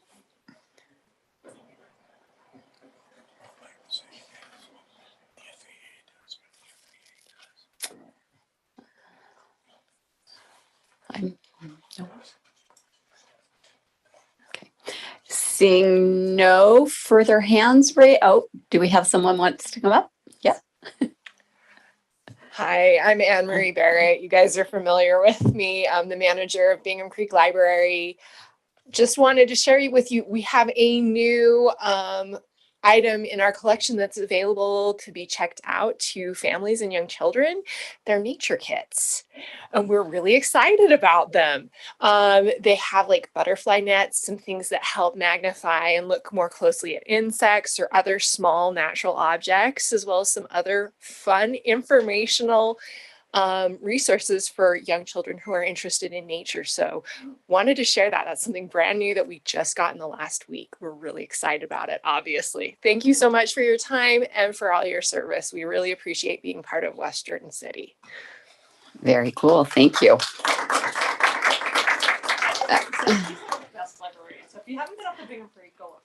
Okay, next on the agenda are our reports to council. First up is the mayor and then the city administrator. Thank you, Council Chair Whitelock. So last week was an exciting week, and most of the council was there. We had the Utah League of Cities and Towns Conference in St. George, and I decided to go a different route than I usually do. I decided to take a bicycle down there. But those of you that know that St. George is a long ways to bike ride, so I knew I couldn't do that in 3 days. So I actually got a ride to Scipio and started riding from Scipio. So on Monday, I got to Scipio and started riding, and it was a great ride. But then Tuesday, those winds came up. You may have heard about them. And every time the wind blows, it checks to see which way the bicycles are going, and always blows the opposite direction. So I was going against the wind on Tuesday, and it was extremely difficult. And, you know, I ride a bike because I enjoy it, and I wanted to continue to enjoy it. So I quit riding, and I got a ride to Kanab. And then after I made it to Kanab, the next day I rode into St. George, and it was great. So once I was in St. George, that was the Utah League of City and Town Conference. I got to meet with mayors and council members across the state of Utah. And a great experience it was to share ideas with them and to learn from them and their experiences, and to learn and get some training from the league's people who are providing training for them. And one of the training classes was done by our own Tani, who was there and taught people how to do social media. And she did a very good job on that. And I heard lots of comments from others who attended that and got good information out there. And thank you, council, for taking the time to be out there and to join with that. And I look forward to hearing your reports on that later today as well. Monday night, I had an opportunity to visit the new prison that's going in there west of Salt Lake City, and had a tour on that. And it was an amazing tour. It's a fantastic facility, and I think it's going to be good for those who get to be residing there, which will help them make adjustments in their life and come back into society. The things that they will provide for them are very good, and it'll give them opportunities for those who want to make improvements and changes in their life and come back into our society. So those of you who happen to have businesses and are looking to hire people, always keep in mind that a lot of those people are good people who have made some difficult choices and some difficult things in their lives. And they retrieve training in there, and they are often in a position where they're trying to get back into life. And if we can help them when they get back, work that into their life and to society, that would help keep them from going back in on another occasion. So just realize that they are good people like you and I in many cases. And those that aren't are still there. And keep in mind our shredding, paper shredding, and our electronic waste recycling is coming up soon. We look forward to seeing you there. So save all your electronics instead of throwing them away in the trash. Please bring them to West Jordan City Hall so we can recycle them. It won't be at City Hall. We're moving over to the Public Works building because of the renovations at City Hall. So bring them over to Public Works. That's probably closer for a lot of you because that's kind of the center of the city. That's my report today. Thank you. Council, we just have one report from Brian Clegg, our Public Works Director.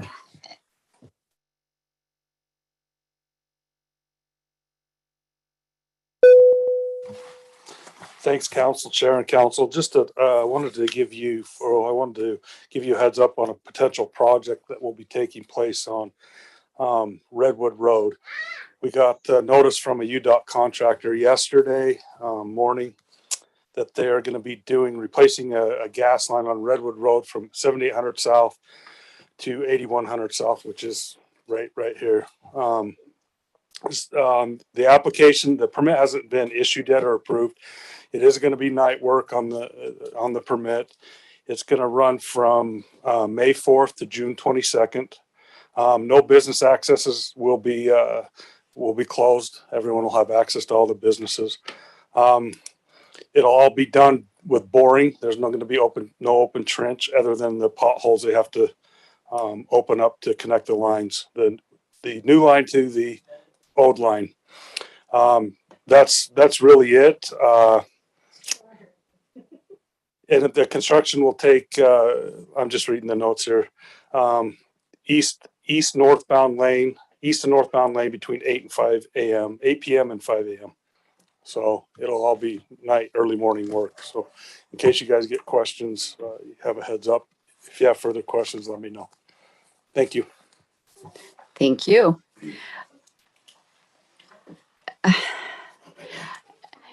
If you're here and you don't, I love to have people in these seats. So it's been suggested that I have a recess so that you can leave, but you're welcome to go. But if you live in the city, this is your business. You might want to hear what we're doing because it's your money that we're allocating. So don't feel like you have to stay. The next item on our agenda is their public hearings. We're going to consider resolution number 22-012, approving service in lieu of fees agreement and providing a fee waiver to Jordan Education Foundation for the challenge run held in 2022 and 2023. Mr. Hassel, you weren't in your seat. I was trying to sneak out with everybody else.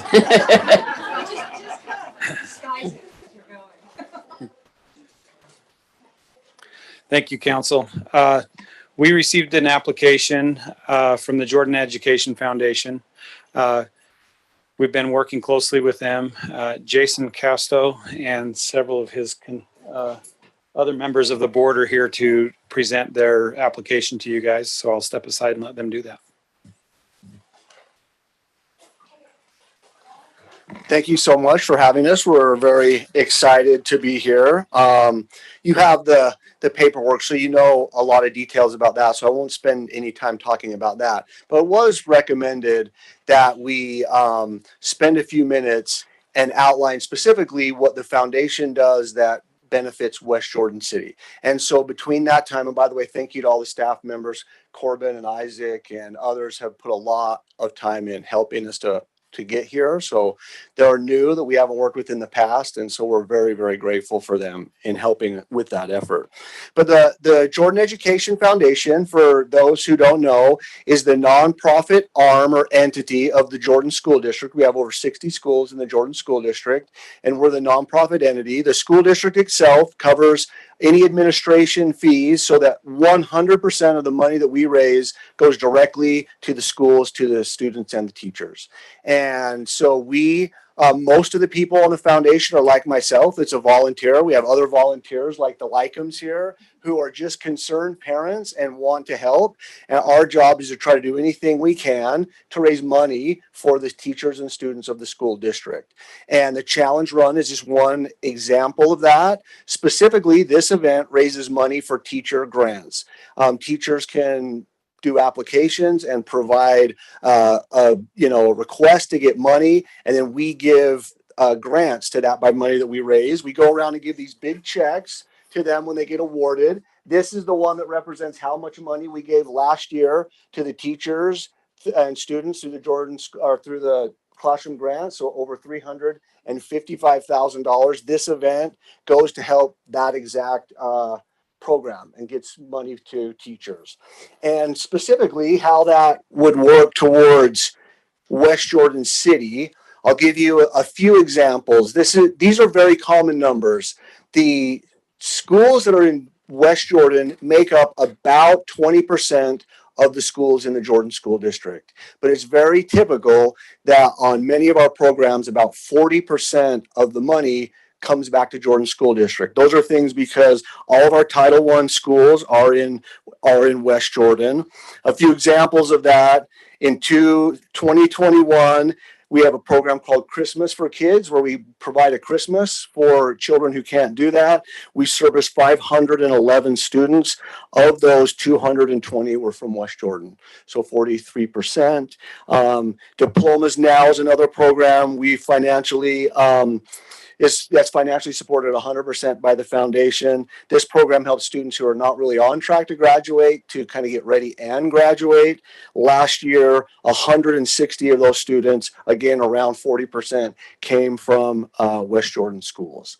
And so there's a lot of what the foundation does that helps West Jordan schools, and about same percentages for this. About that percentage of the money goes to classroom grants. I'll give Mike Haynes, who's the director of the foundation, a few minutes, maybe just to tell you about a few of the other programs. But just one last thing, because the way we're set up and all of the money that we raise goes directly, any fees that you would waive, 100% of those will be done in classroom grants to our teachers. And so we thank you for considering it and ask you to approve like you have in years past. Thank you so much. Thank you, Jason. Thank you, Council, Mayor. It's great to be here. My name is Mike Haynes. As Jason said, I'm the Executive Director of the Jordan Education Foundation. Been a part of the foundation for a long time. Now taking over as the director is a lot of fun. It is fun to serve students and teachers, many of which are right here in West Jordan. I love it. It is fun. We work with communities. Our mission is to engage the community to provide resources to support students, educational outcomes, and fuel success in the Jordan School District. We take that seriously. We bring in money and put that money, 100% of that, into the classrooms, into the needs of the students and teachers. And as Jason was saying, any fees or costs associated with what we do come right out of that budget to support the needs of those students. So it is very important that we value every dollar we can as it comes in or goes out, and work with programs, organizations, municipalities in order to best provide for our joint recipients, members of the community, citizens in the community, and our students, teachers. And this is a great event that we hope to continue to do in West Jordan. It's a great property, Veterans Memorial Park and the rodeo grounds. It's a lot of fun. This is about our eighth, would it be our eighth? Seventh year there. And we feel like we've built some momentum and would love to keep it here. And if you vote to approve this, we look to continue.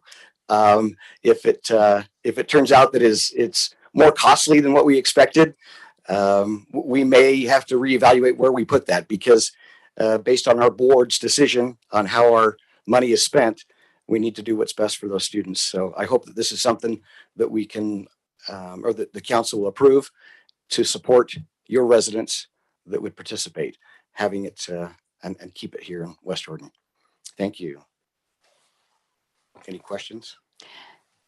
Council, does anyone have any questions? Remember, this is a public hearing, so these are clarifying questions at this point.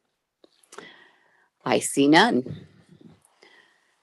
Is there anyone, thank you. Is there anyone from the public that wishes to speak? Council Chair, before you open up to the public, may I say something? No, I could do it afterwards if you prefer. I don't know what you're going to say. So if you're going to provide clarifying information, it's appropriate now. I'll do it after the public hearing. Okay. I'm going to open this for the public hearing. If you wish to speak on this, please either raise your hand or press *9 and you will be called on. I have one, and if you're in the audience, please go to the lectern and you'll have your time. We will go first with Joshua W.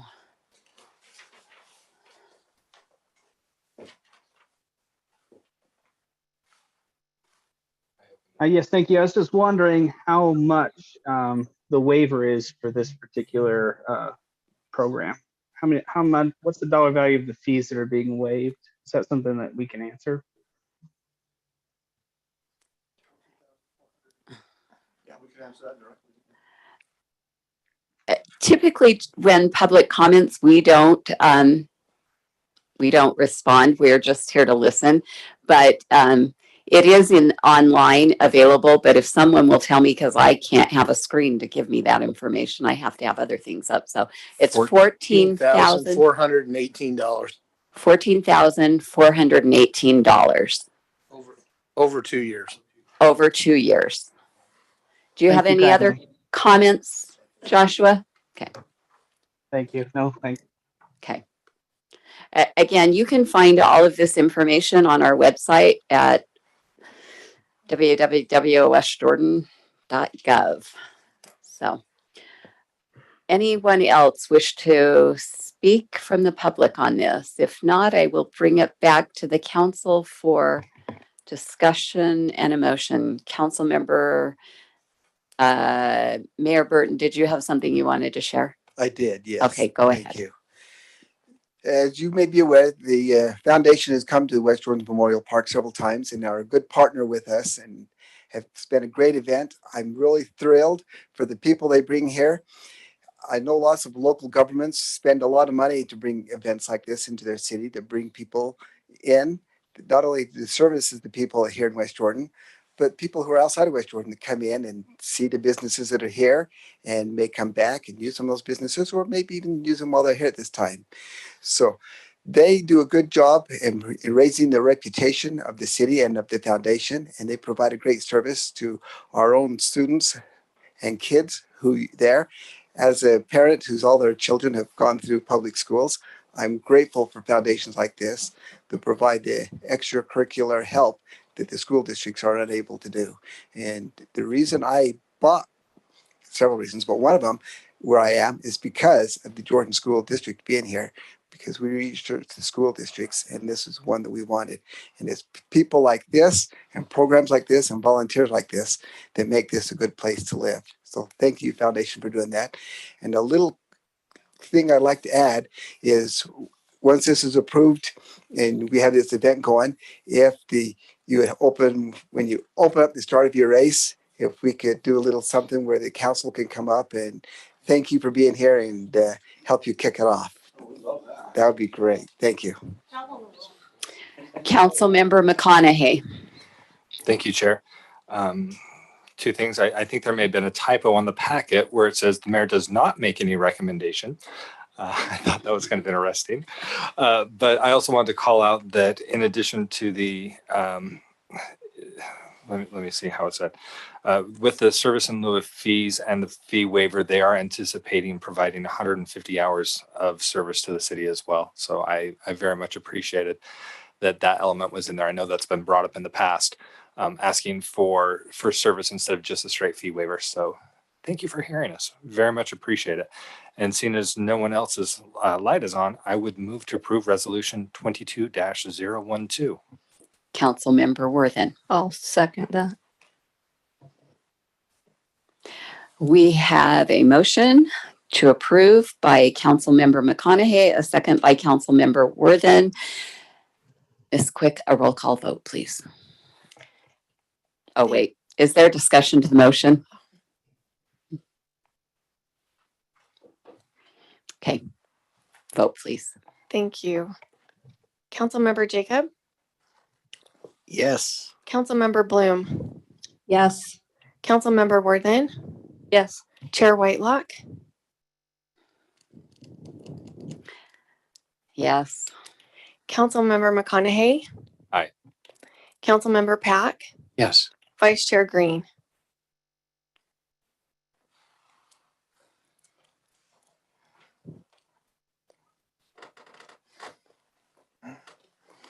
I'm still trying to decide.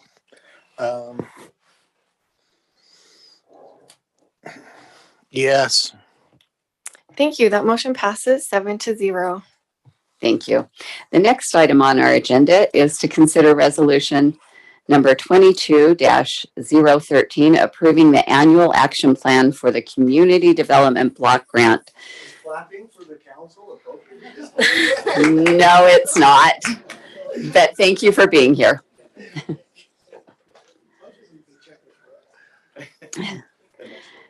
That's right. And authorizing the mayor to sign the associated agreements. Lisa. Hi, good evening, council members. So each year CDBG grantees are required to submit an annual action plan to the Housing and Urban Development, documenting the projects that we're going to be undertaking this year and the estimated cost of each of those projects. This year is a little bit wonky. Congress took an extraordinarily long time to pass their omnibus spending bill. And because of that, we still don't have an exact award amount. We do know that CDBG funding was cut by about 4.5%, so we're kind of going off that. The real wonky part is that even though Congress took a long time and HUD is taking longer than anticipated to give us our award amount, we still have to stay on schedule. So we are asking you tonight to approve our annual action plan based on last year's numbers, with the knowledge that they're probably going to be reduced before it's all said and done. We are still hoping that that'll be worked out before you pass the annual budget, though. So it'll be okay in the budget. We anticipate keeping our admin expenses at 20% of the final grant award and public services at 15%, and our contingency would stay at 10% as well. As for public services, we are kind of planning on just reducing those numbers across the board by a percentage for each one. Under the housing, assist would probably, the emergency home repair project would probably take the largest cut, being that we need to keep the public improvements number as close to true as what you see there in front of you as possible because of the two big projects that we're working on right now. And because that number is so much larger than it normally is, I'd just like to explain that that is the amount of money that has gone unspent over the last 6 years, and we need to get it out the door. HUD is getting very antsy. We have very strict policies that we have to follow in getting money spent. So we've got these two large projects planned. One of them is the Parks Improvement Project that you passed an amendment for last year so we could get our environmental work started on that. The request for proposals was going out on that this week. So we're getting started on that this week. We are just about ready to go with our Kentucky Drive project as well. With that, that's about all I have on our annual action plan budget. Do you have any questions for me? Councilmember Green. I'll ask. The program that we had that we used some CARES money that had the restaurants that matched the restaurant delivery senior citizens. Mhm. Do we still have that? Is that funded in this? No, this is our our regular annual allotment that we get. That was funded under a separate CARES Act program. We do still have quite a bit of that money, and we are still working on another round of the restaurant assistance grant. So a follow-up to Kelvin's question, that was different money, but is it permissible to use this money for that type of an activity? Like if we wanted to do that long-term, is that something we could use these funds for? We're not sure. No, because we're running it under a public service program. For CARES Act, the public service cap of 15% was negated for just the CARES Act funds. Okay. We can only spend 15% of our total annual award on public services. Okay. Councilmember Bloom, you served on this committee. Do you have anything you want to add? The only thing I would say about this is what an honor that we have to have these funds to enrich our community. Honestly, other than, waiting on the finalize of everything, we had really great discussions on how much each program was going to get, and we were all in consensus for the most part from my end, from what I could see. So honestly, this is such a wonderful thing that we as a city can do for these organizations who are making lives better and oftentimes saving lives. Thank you. I do have one question, Lisa, on the emergency home repair. How much did we spend last budget year? Do you know?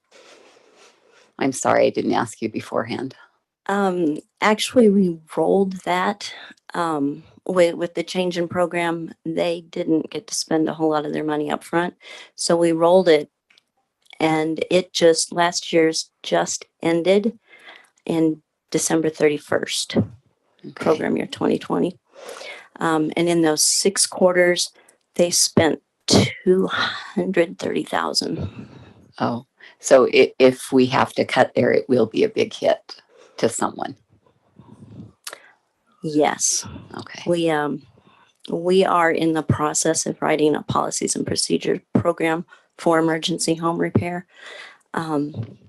We have never had one before. So when they send us the environmentals, the applications to do those, we typically just approve whatever's been sent. A lot of those, that's grant money to the homeowner. And we believe that a lot of that should go more into our housing rehab program, which is more of a loan program. It's a no interest deferred payment program. And we'd like to see some of those bigger repairs that they're doing going under that program. Okay. All right. Thank you. Do we have any public that wants to speak to this item? If so, if you're online, please indicate by raising your hand. Or if you're in the room, come to the lectern.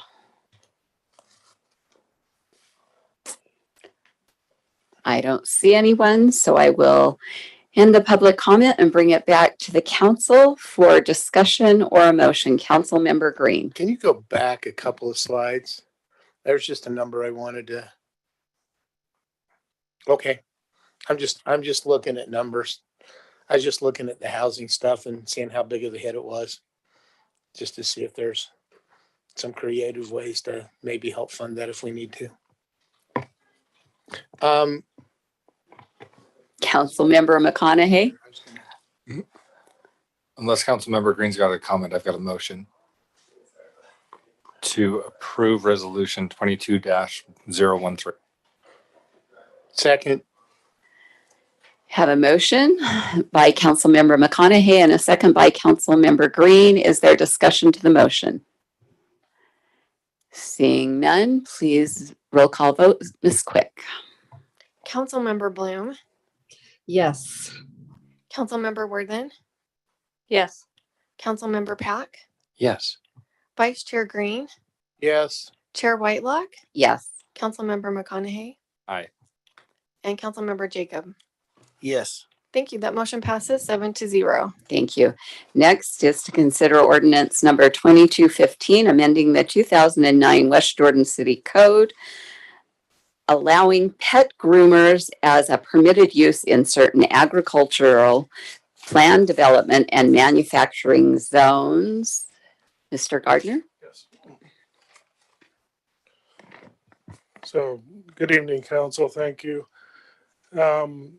Pet groomers, this is a pet groomer amendment. Years ago, pet groomers were allowed in commercial zones as a personal care service, similar to a beauty shop, nail shop, something like that. The city at that time felt that they probably should establish a definition for pet groomers. They did at that time. They only allowed them in a commercial zones at that time. We have had several, and as you saw in your staff report, it's a fairly aggressively growing industry in the United States of America. People taking care of their fur babies in any way. There's a person that wanted to open a pet groomer in our manufacturing zone in one of the many office warehouse type buildings that are going up in the city.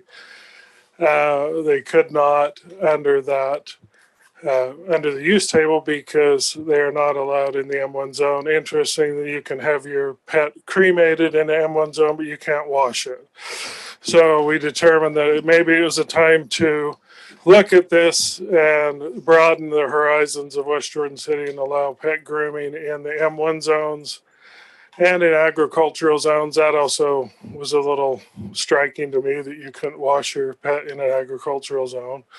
Our agricultural zones are shrinking in the city, and so we would like to make it a permitted use in the A1, A5, and A20 zone also, and as well in the planned community zoning district as a commercial use similar to the SC1, SC2, and SC3 zones. It would be permitted uses in all of these various zones before you tonight.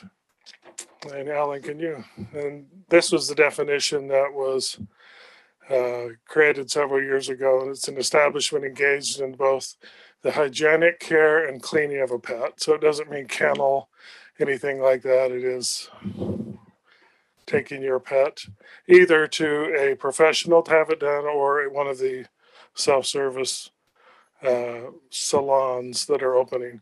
Do you have any questions for me? Councilmember Jacob. Just a clarifying comment / question. Just to be sure, you can wash your own pet no matter what zone you're in. Sure. as opposed to, lighting one on fire and cremating. Well, you said cremating. Councilmember McConaughey. Yeah. Thank you, Chair. Dumb technicality question, but is there a difference between hygienic care and cleaning, or is there a reason it says they have to do both instead of the word I didn't write this definition, so I think Brush their teeth and clean their ears. Brush their teeth, clean their ears. She answered. Clip their nails. Hygienic care and cleaning would be the same to me. But council member is saying that she would interpret this to be cleaning their ears, and doing their nails, stuff like that. Okay. I don't have a good answer for you. Thank you. Okay. Councilmember Worthen. Well, I live in a residential zone and I groom my dogs in my kitchen sink and I brush their teeth every day. And that's your constitutional so, bam, right. You can do it other places too. Are there any clarifying questions for Mr. Gardner? Seeing none, I'll open it up to the public for comment. If you desire to comment, please come to the lectern or indicate by raising your hand online.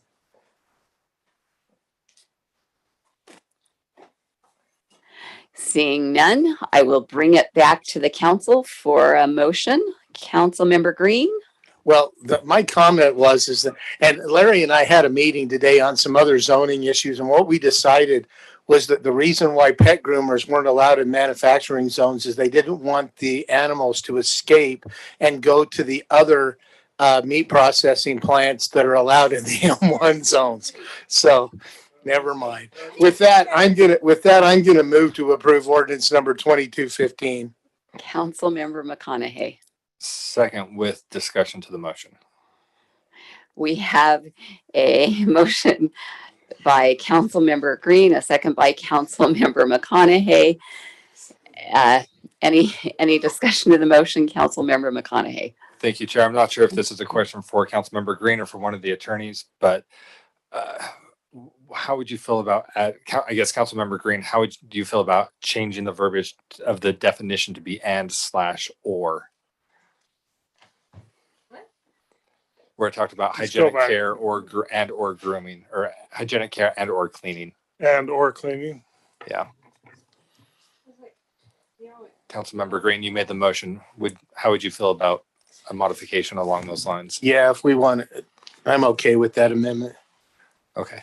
If that's an amended motion, I have an amended second. Ms. Quick, do you have that amendment? Okay. Is there any discussion to the now motion on the table?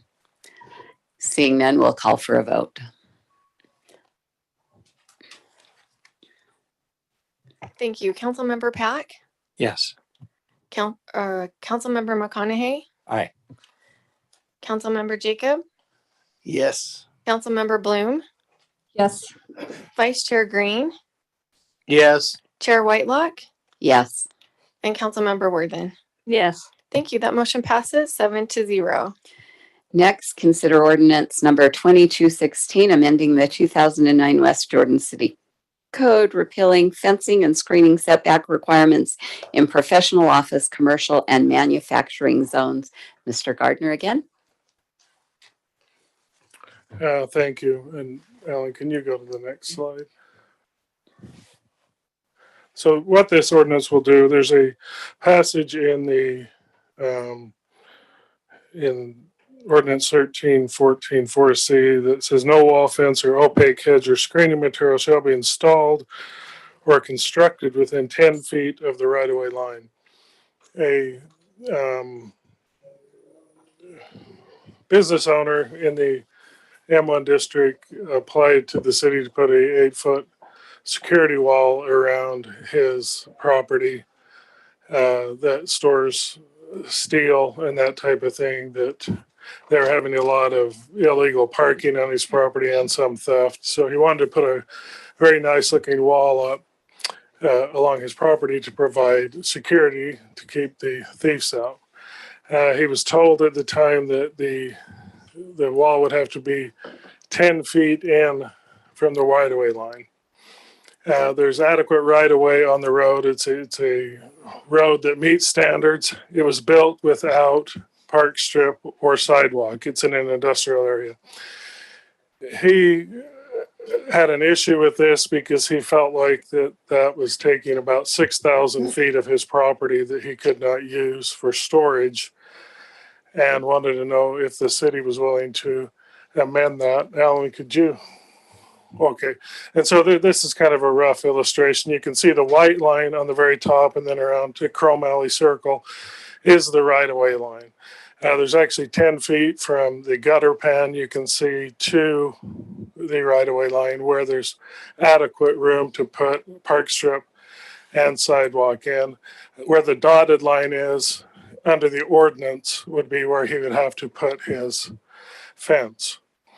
Now, the argument by one staff member is, well, you can just landscape that. However, a property owner has the right to landscape his property however he wants when he develops it. He may want to put all his landscaping on the front, not on the side. So in essence, we feel like that this is I'm not going to say taking of property, but it could be, it's not allowing a private property owner to use their property in the way they want to. And so essentially what this would do is remove that 10-foot requirement from the back of the right-of-way line and allow them to install their fence on the right-of-way line, which incidentally is allowed in every residential zone of the city. And so that in essence is what this is about, is it's allowing people to put their fence on their property line. Now, if the city needed to widen that road, there's other mechanisms that would come into play. It would be on a master plan of some type, but just reserving property in case it might be on a master plan sometime in the future, I do not feel is good practice. And so the request tonight is to remove that provision from the fencing portion of the zoning ordinance. Do you have any questions for me? Councilmember Green, then Councilmember Jacob. So that was going to be my question, is that now on obviously on a circle like this, we're not going to widen the street. The likelihood that we're going to widen the street is 0 to none. But if it was a bigger street, let's say that it's that farm road to the north, if that decided to get widened and it goes all the way to the right-of-way line, then who's going to be responsible for the city, the fence? If they were to widen the road, the city, whoever's widening the road, city or UDOT, would be required to remove the fence. But I checked on Farm Road in this instance, and it's not on any master plan to be widened. I'm just concerned about the long-term cost. We'll talk about that in a minute. So my question has, well, I have lots of thoughts. The question is there still a protection for the corner right-of-way sightline protection? Yes. Because we wouldn't allow a fence. I mean, if that fence was on this property line, now, granted, this is citywide applicability, right? Yes. But if that fence was on this property line, that property line gets far too close to that corner. I couldn't put a campaign sign where that is. Yeah. Right? That would be moved by code enforcement. And this illustration of where that fence would go on that corner does not meet Clearview regulation. Right. Yeah. Yeah. So that's what I was wondering. And then the second thought that I just have is this is it's a citywide applicability for one person's problem, one applicant's problem. I worry about unintended consequences, other areas of the city, things like that. But my question is could one person request a variance on this and get a variance on this kind of a thing through Board of Adjustment or however that would come A variance about? for a fence, I don't know how you would show hardship. Well, you're taking 60 square feet of his property or whatever it was. That's kind of hard. What I'm saying is I have never done a fence variance in my career. So I know other communities do it. Hasn't been a practice here. Interesting. Okay, thanks. And the reason I say that is because the reason that variances have to show the test of hardship, if we were to grant a variance for this one property, then you'd be writing an ordinance for this one piece of property. He doesn't have to apply to the rules of the city. And a variance runs with the land.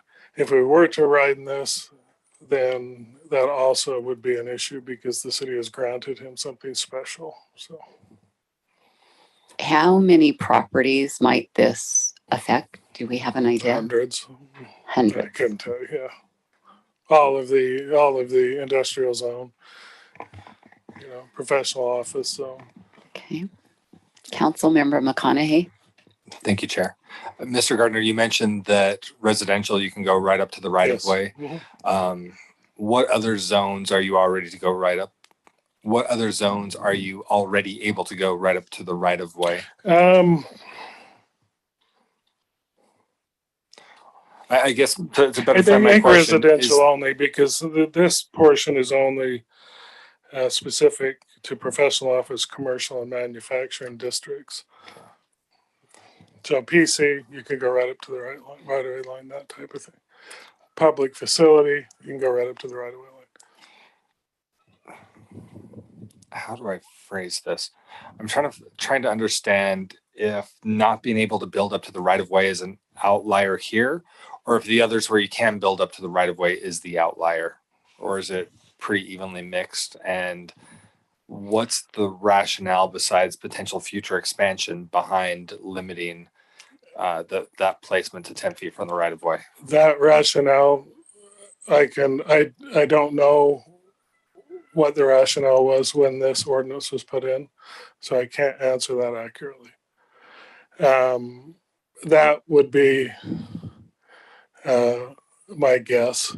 That was the reason they do it, so that we avoid the question, as Councilmember Green came up in the future, that if a road is widened, then we don't have to take down that fence and pay that property owner for the relocation of that fence. So that's my guess.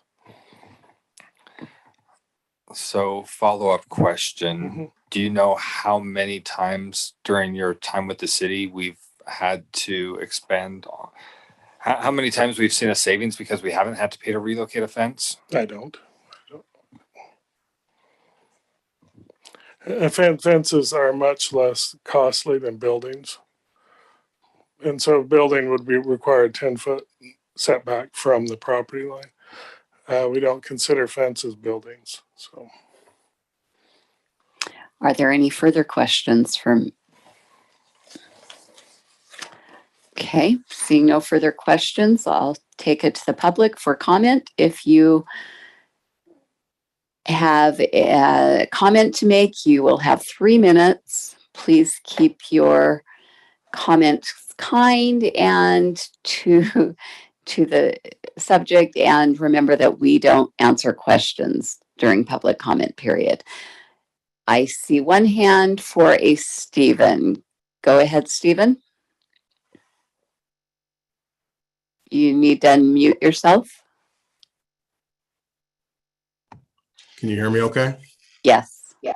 Okay. Yes, my name is Stephen Malone, and I represent the property that's in question, 2 local West Jordan businesses, Salt Lake Equipment Company, which owns the property in question, as well as BFC Industrial Services, which is the property to the east of the business. And first, I want to say the planning department has been wonderful to work through this process. We're trying to improve this property. Currently, it's being used as a parking lot by the surrounding businesses, and we're trying to improve the area. We're trying to put up this fence. Our business to the east has a nice concrete fence all the way around it, and it has a 10-foot setback that we're requesting for this property to the west. It has a 10-foot setback on Farm Road as well as on 40th West. The majority of the businesses down Farm Road on the south side all have 10-foot setbacks for their fences. So we're not asking for anything that other businesses don't already have in this area, or that our other business on Farm Road doesn't already have. We're looking for the same consistency in the area. Farm Road is an industrial park. It's not going to be expanded. I understand the council's concern with setting precedent, but for an area of expansion, there's master plans. This is not a major thoroughfare. There's other avenues for that. We look at this as, they're taking the city is looking at taking an additional 10 feet of our property, 6,000 square feet along that entire section. And we're just trying to maximize the utilization of our own property. We're looking at just improving the area. Our other concern is if you put a 20-foot setback, you're going to still have the same illegal parking along that on the outside of our fence that we're experiencing on the property now by other adjacent businesses in the area. So we're just looking at improving the overall experience in our industrial park. If you drive down Farm Road and you look at our business at BFC, it's a beautiful fence, and it really has improved the neighborhood. And we're looking at just continuing to do that in the area. And we appreciate everything you guys, the council, can do for us. Thank you. Right, thank you. Is there anyone else that wishes to address this topic? Seeing none, I will close the public hearing and bring it back to the council for a motion or discussion. Councilmember Green. I move to approve ordinance number 2216. Councilmember McConaughey. Little myth that I wasn't the first to it, but I will offer a second nonetheless. We have a motion by Councilmember Green, a second by Councilmember McConaughey. Any discussion to the motion? Councilmember Jacob, then Councilmember Pat. Thank you. That was an awfully fast motion. My discussion was to the item and I had more questions and things, but I'll just go ahead and offer my opinion. My opinion is we don't change citywide city code for the benefit of one property owner. In fact, that's a finding of fact in staff reports that says we don't change city code for the benefit of one property owner. This is the very textbook definition of changing city code for the benefit of one property owner. I would much rather see a variance or some sort of other specific application to this specific property come through. If it makes sense on this specific piece of land, then let's deal with this specific piece of land, put a zoning condition, whatever we have to do. I don't know what the other processes are that we could do, but I don't want to go changing city code citywide that has hundreds of properties that it affects and not know which one we're going to walk back on in a year or 2 years or 6 months and go, whoops, maybe we shouldn't have taken that requirement out of the code for every property. Maybe it makes sense for this one, but I'm not willing to go citywide on one application when other avenues may exist. So I'll be a no on this one. Councilmember Pat. Thank you, Chair. Prior to Councilmember Jacob mentioning that about 5 minutes ago, that was my question as I was studying items and as the presentation was being made.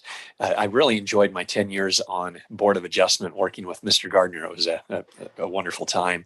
And it seemed to me with this that it doesn't necessarily apply to everything in an M1 zone, or as Councilmember Jacob mentioned, that there might be other considerations. I suppose that perhaps if we had a proliferation of these requests that would then be coming in, then we could look at it citywide. But I can understand why this is being recommended, because this could be applied to all properties of a similar nature, but it doesn't necessarily need to be. And the other properties either aren't being developed, they're not necessarily needing this to be applied to them. So I have no trouble with this specific property obtaining what is being asked for, but I'd like to step back and look at it more prior to making it citywide applicability. Thank you. Councilmember Green. My thought is if we're doing it already for every residential house in the residential house in the city, then what's the big deal for doing it in a manufacturing zone? And I tend to agree with the fact that if the city's going to put the fence, if the city's going to require a fence to be an extra 10 feet back off the property line, then does that mean that the property owner has a claim against the city because we're not letting them use their property? And that concerns me that they could be considered as a taking. So if I can put my fence up to the property line, most property owners ought to be able to do the same thing, and that's where I'm at. Councilmember McConaughey. Thank you, Chair. To speak to why I second the motion, and obviously I'm in favor of the motion. If the primary concern is the city's ability to potentially change plans and expand the road, that cost of inaccessibility of the property to the property owner is a very substantial cost to be borne by potentially hundreds of property owners when we may exercise that on perhaps just a few. And I would much rather err on the side of property owners being allowed rights to use their own property in the way that they see fit. And where necessary, the city address those few that may fall out of that rather than put a blanket restriction on the masses on the off chance that perhaps at some point in the future, it might save a few bucks to the city and the taxpayers when we're potentially hurting taxpayers in the meantime. To allow people full use of their property allows them to flourish, and it also allows the city to collect more tax revenue. So I think in the end, worst case scenario, it's a wash from a tax perspective, but it's a win by allowing the property owners unfettered rights to use their property as they should. So that's why I second the motion, why I still speak in favor. Thank you, Chair. Thank you. Great discussion. Does anyone My have hands any? up. Oh, Council No. Member Bloom, go ahead. And really quickly, while I was on mute, I was talking out loud to myself too. And then as soon as Calvin started talking, he was saying exactly what I was already saying out loud to myself, but nobody here can hear me. So I just wanted to echo exactly what Councilmember Green and McConaughey was saying about the property rights and just echoing them. Councilmember Jacob, your light went on and then off. Did you have something further? Okay. We will call for the vote. Ms. Quick? Vice Chair Green, Yes. Chair Whitelock, Yes. Councilmember McConaughey, Aye. Councilmember Jacob, No. Councilmember Worthen, Yes. Councilmember Bloom, Yes. Councilmember Pack. No. That motion passes 5-2. Thank you. Next, we will consider ordinance 2209, amending the 2009 West Jordan City Code revisions to Board of Health sections 5-1-1 through 5-1-6 inclusive and 5-4-1. Is this you, Mr. Anderson? Yes. Thank you, Council Chair and Council. This is coming before you this evening. This is a public hearing because Title V happens to be it falls under kind of a land use because it deals with nuisances, which is brings us to the Salt Lake County Board of Health or Health Department. This is merely text amendments because our code had it referenced as the Salt Lake Valley Health Department, which they discontinued some time ago. You can see in this section, this is 5-1-2. State law does require municipalities to have agreements with interlocal cooperation agreements with the county health department in which we reside, which would be the Salt Lake County Health Department. So this just cleans up that text and makes it current with the current practice. We also, in the old code, referenced a website that was giving an error 404, so it wasn't very helpful. So this cleans all that. You can see some of the changes here that I've highlighted on the screen. And then 5-4-1 just talks about the different types of health department rules. Instead of listing those, because they could change, instead of listing them like we did with the old code, this just references them to go to the health department for things such as operation of pools, diesel vehicle, fluoridation of public water supplies, food sanitation. Obviously, they also deal with noise and those type of things. So that is all of that. That is all that this text amendment does in this section of code. It's already been before the Planning Commission because it is a land use nuisance type code that was received back favorably. I did present this to the Planning Commission and now it's to you for final action. That's all I have. Thank you. Thank you. Are there any questions for Mr. Anderson?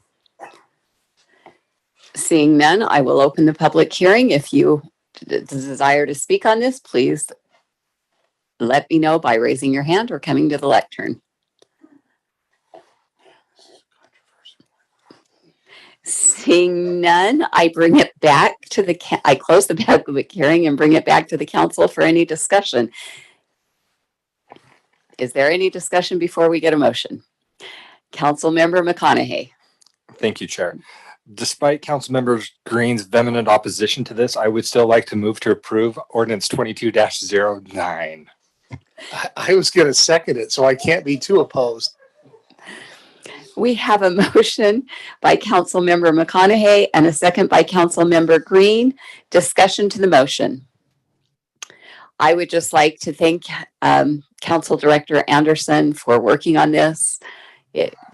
Nothing is more irritating than clicking on something and getting a code that says you don't get there. So thank you for seeing the need and working through the process. Councilmember McConaughey. Thank you, Chair. I also want to say thank you to those who pulled out the redundancy with the county rules and just put the link there and kind of a quick summary. That's definitely the better way to go. Thank you for doing that.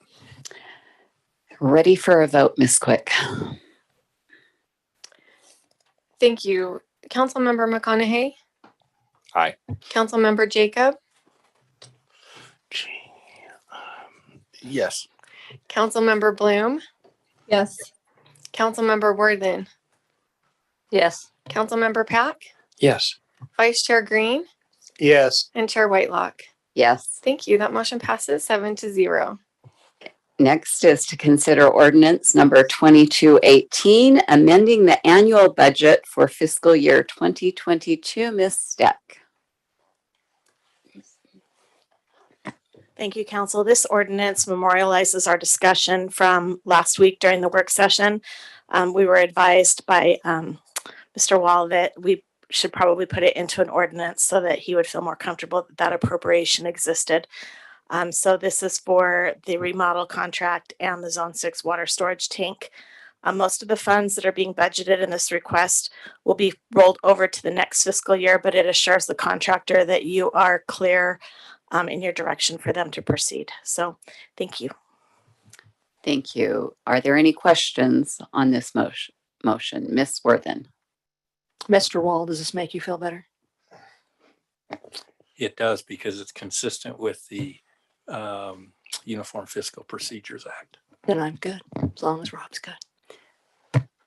Any other clarifying questions? Seeing none, I'll open up for public comment. If you desire to comment, please let me know by raising your hand or pushing *9 or coming to the lectern.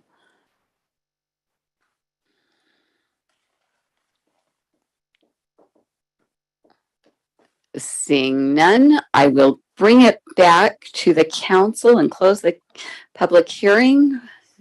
Is there discussion to the motion? Nope, there's no motion. Is there discussion? Councilmember McConaughey. Thank you, Chair. No discussion, but if you were looking for a motion, I would move to approve ordinance 22-18. I'll second. Okay, we have a motion by Councilmember McConaughey, a second by Councilmember Worthen. Discussion to the motion. I have something to share. I actually spent a very sleepless night on this because at our last meeting, we had some electronic and some issues. And I was dealing with that, and I was dealing with some personal things that were coming, and I voted wrong. So tonight I will be voting no on this, not because I don't think that there are some things at City Hall that need to be taken care of. I do. But I don't believe that everything maybe has to be done. And we budgeted a certain amount. And then because of lots of things that we're aware of, we had a pandemic, there's shortages, there's construction costs, everything skyrocketed. And if this were at my home, if I budgeted $1,000, that's all I have. So I would have to decide, am I going to do A, B, or C? Because I can no longer do A, B, C, and D. And I already know I'll cut out D, but that's not going to be enough. I got to choose A, B, C, which one? And for me, I have to treat this money as if it was my own, because guess what? Part of it is my own. And it's very important to me to be careful with the funds. And so I apologize that last time I just voted and then realized, oh my heck. And as I said, I spent a sleepless night. I was so happy when Mr. Anderson called me and said, Attorney Wall's saying that we need to put this back on the agenda. I said, yes, do it.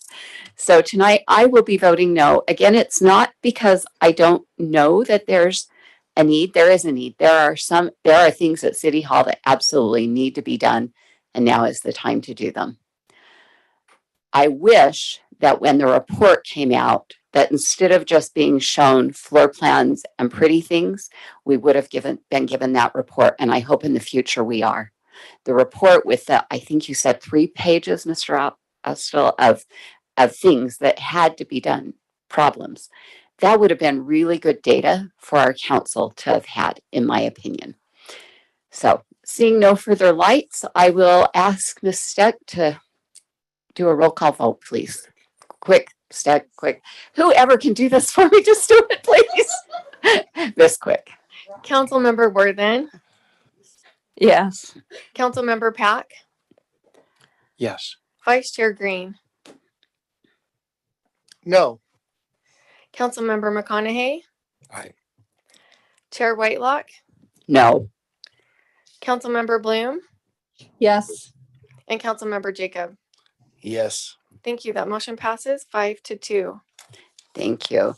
Next on our agenda are 2 business items. The first one is to consider resolution number 22010, providing advice and consent to appoint Augustin, I should have asked, Avalos and Clifton Smith to serve on the Board of Adjustment, and Craig Heath to serve as an alternate member of the board. Mr. Pack, did this come to your committee?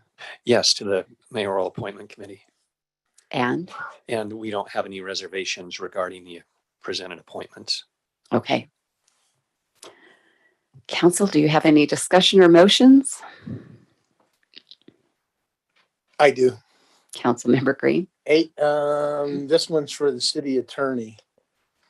Does the code allow for, that's, you answered my question. Never mind. Thank you.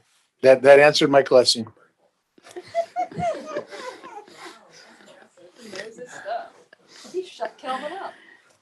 Mr. Green, Councilmember Green, do you still? Nope. Okay. Does anyone want to give me a motion?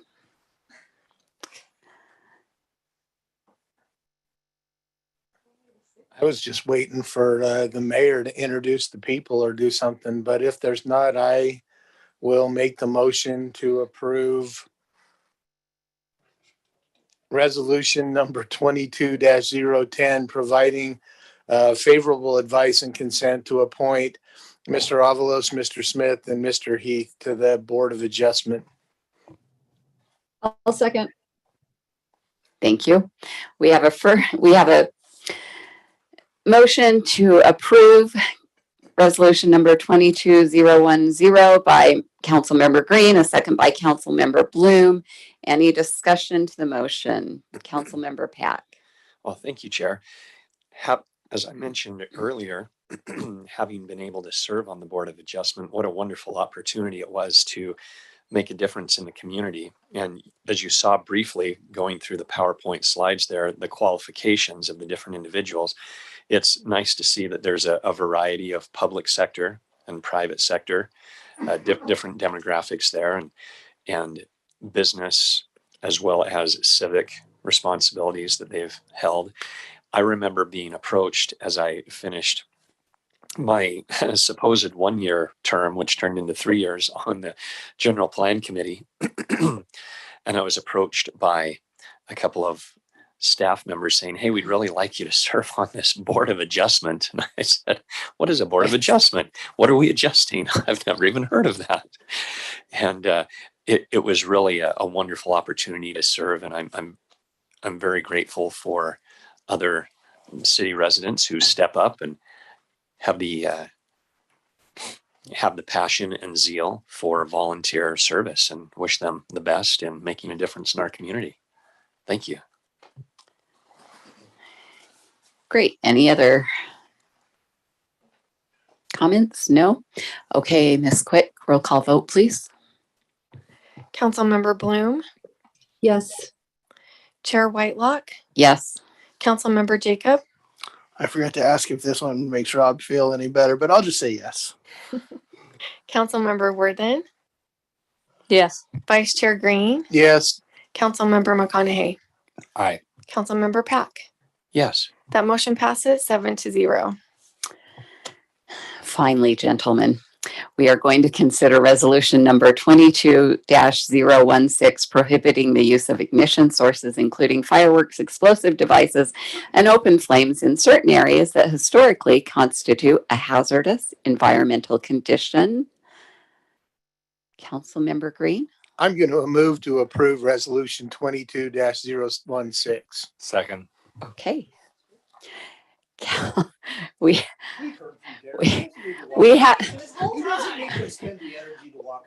have a motion to approve by Councilmember Green and a second by Councilmember McConaughey. Any discussion to the motion? Councilmember Pat. Thank you, Chair. And just since Chief Maxfield isn't coming up, and for those residents who might be listening in who weren't here at the work session, it's the same map that was adopted for last year's fireworks restrictions.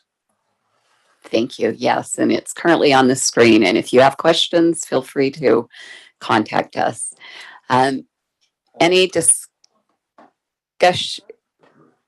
Do you want to go ahead? Good point that there is a small quadrant on the bottom right-hand corner. So the area of the city that is now restricted. So that would be Southeast. On 9,000 South on the southeast corner. Thank you. Yes, and it was stated it's a golf course.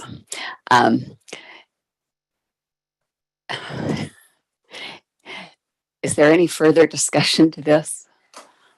Okay. Please roll call vote, Ms. Quick. Councilmember Jacob, Yes. Councilmember McConaughey, Aye. Councilmember Worthen, Yes. Vice Chair Green, Yes. Councilmember Pack, Yes. Councilmember Bloom, Yes. and Chair Whitelock. Yes. Thank you. That motion passes 7-0. I want to thank our fire department for being here and for your patience. Thank you for participating in our government. No, they don't have to leave. They can stay. Next up is consent item to approve minutes from April 13th. Councilmember Green. I move to approve the minutes from April 13th. Councilmember McConaughey. Second with comment. Okay, go ahead. Just want to voice appreciation. That was the meeting that I had to step out early, but I noticed the minutes captured the right time that I stepped out. And then when I logged back on electronically, I very much appreciate the effort to making sure that was all done appropriately. So thank you for the work on the minutes. Thank you, Chair. Great. Any further comments? Seeing none, I will ask all in favor? Aye. Any opposed? That passes 7-0. Next up is our city council reports and remarks. First up is our council office report. I have nothing to report for this evening. Thank you. Thank you. City council reports. Councilmember Green. I just report that I think I attended the Utah League of Cities and Towns for the city. As the mayor had mentioned earlier tonight, it was an interesting experience. We learned lots of things, and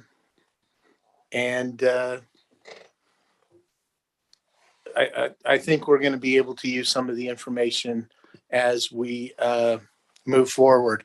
The one thing that I would ask, and Isaac's not here, but Corbin and Mayor, maybe you can take back one of the booths at ULCT was off in the north. It was off in the hinterlands. It was in the far, and in fact, Councilmember Whitelock's got the flyer here.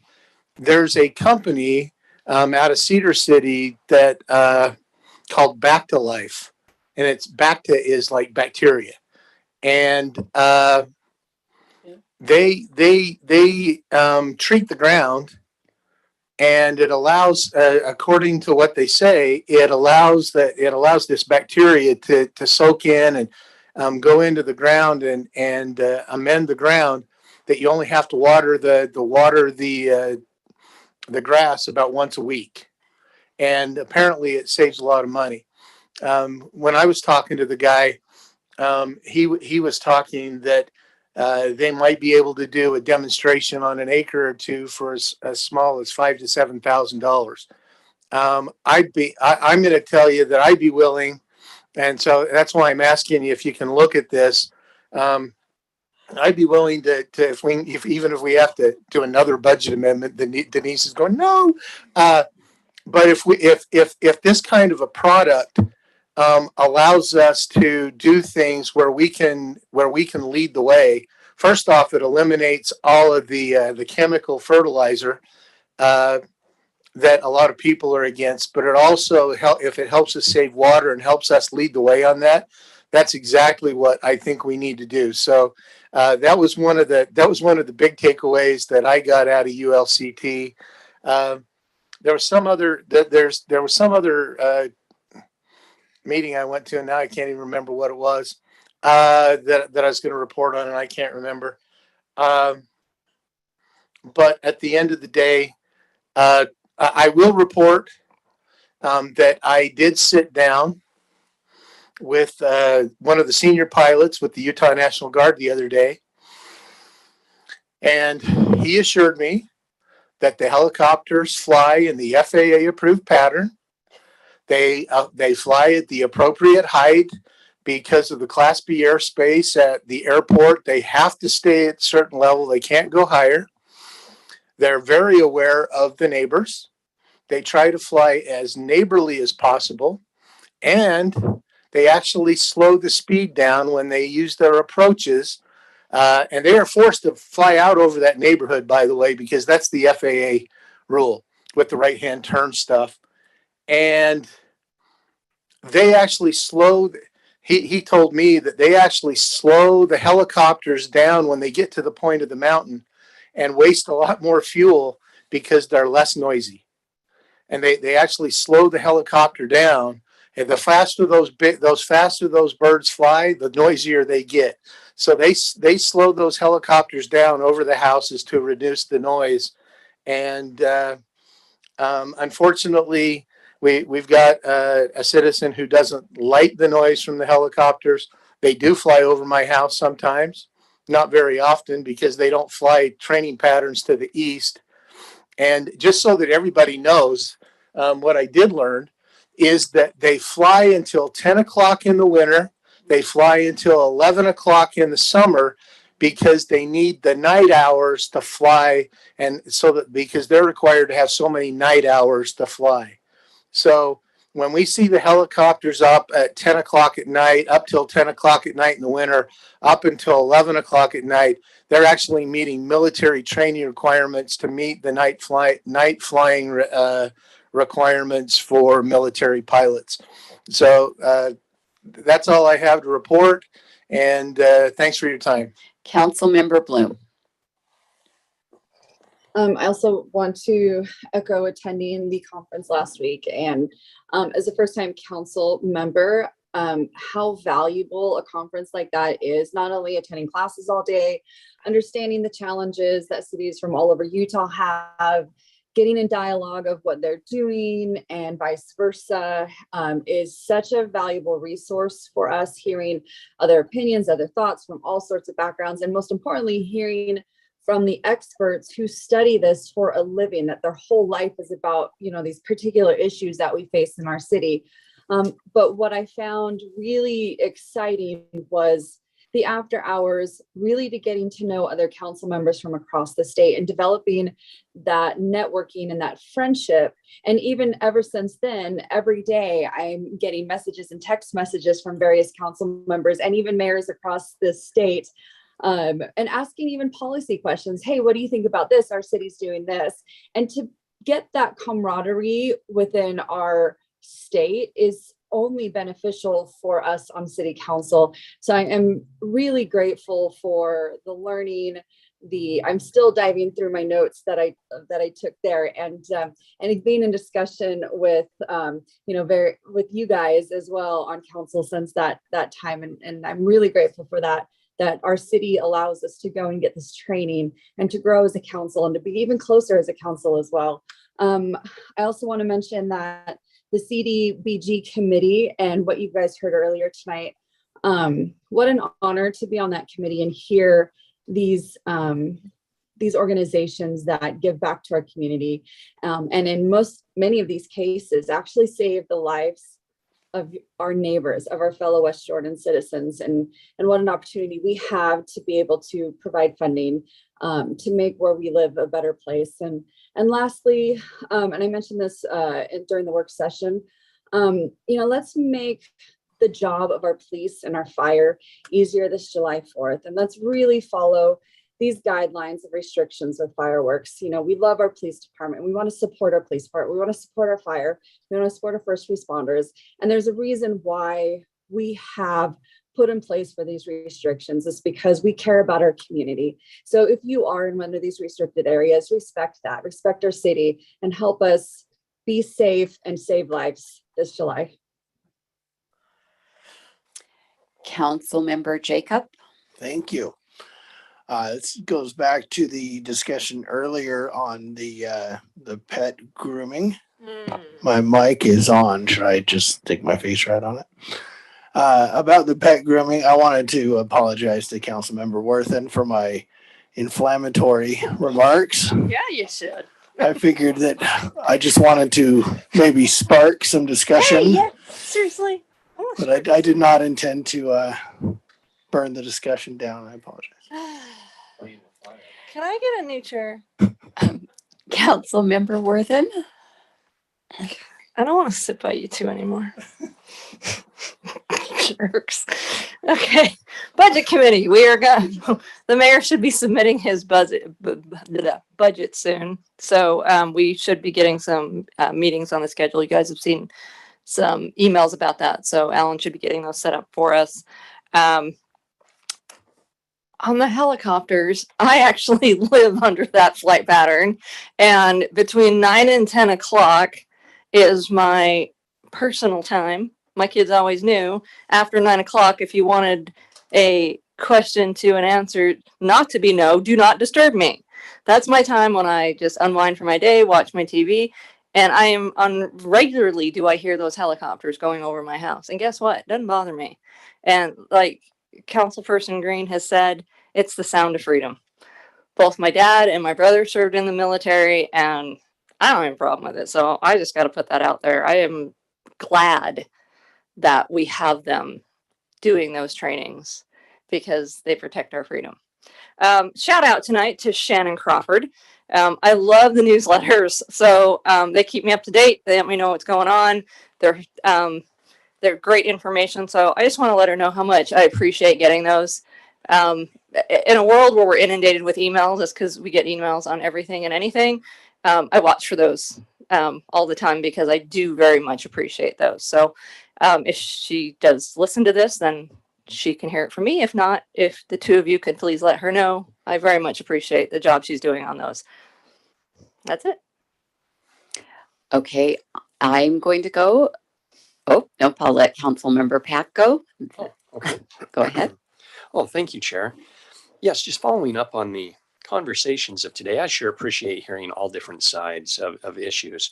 Resident calling in regarding aviation issues. And prior to moving here, I heard from residents as I was trying to figure out if I should move here that, oh, there are a lot of planes and helicopters overhead. And I wondered, would that bother me? Now, I want to recognize that it does bother some people. To me, I really enjoy looking up and seeing that. I remember during 9/11 when the skies were closed and how eerily silent that was, not to see or hear commercial liners in the sky either. And currently my daughter is at Utah State studying to be a pilot, or maybe she said pirate. It's one of the two. I think it's a pilot. And who knows, maybe that was a consideration because quite often we'd look up at the sky and look at all the biplanes and helicopters. So I personally enjoy it as a West Jordan resident, while I also want to understand that can get on some people's nerves. In a similar regard, I like that comment on the sound of freedom. And I don't want to turn a a blind eye or mind to the fireworks discussion, where I do know that there are some residents who have signs that go up in their yard during during Independence Day and Pioneer Day, saying, "Hey, please be mindful that I have PTSD," or "I know I have pets and I keep them inside." And to me, the sound of freedom is fireworks. And I think a laser display or drone display is a nice addition to, but not in lieu of, the sound of freedom of fireworks. Does it cause some pollution? I can understand that. Does it cause some loud noises for pets and humans? Yes, but I wonder how many more veterans, instead of saying PTSD, would actually enjoy that really being a sound and symbol of freedom. So while I do favor certain regulations where we have native grasses, aka weeds, that can easily combust or light on fire, I'm grateful that we're not looking into completely banning fireworks displays in the city of West Jordan. Thank you. Tonight, I just want to share the account it's a fun time to go and watch. Of course, I like children, so watching the children get so excited, it amazes me how many people come to that event. And this year, what amazed me and made me really happy was the amount of high school students that were there. I know there were students that I met from Itinerus and from Copper Hills. In fact, the ones from Copper Hills, and I can't remember the organization, but one of their clubs supplied some eggs, and they were pretty cool eggs. They had dinosaurs in them. So it's a great activity that our city does, and I'm glad they do. The kids love it. The adults seem happy mostly. Sometimes, when you get older, you're not quite as excited about life, and sometimes that comes out in the adults. But the kids all are pretty much very happy unless they're late. I'm also going to report on Utah Leagues of Cities and Towns. I did hear someone with concern, why did so many people go from West Jordan?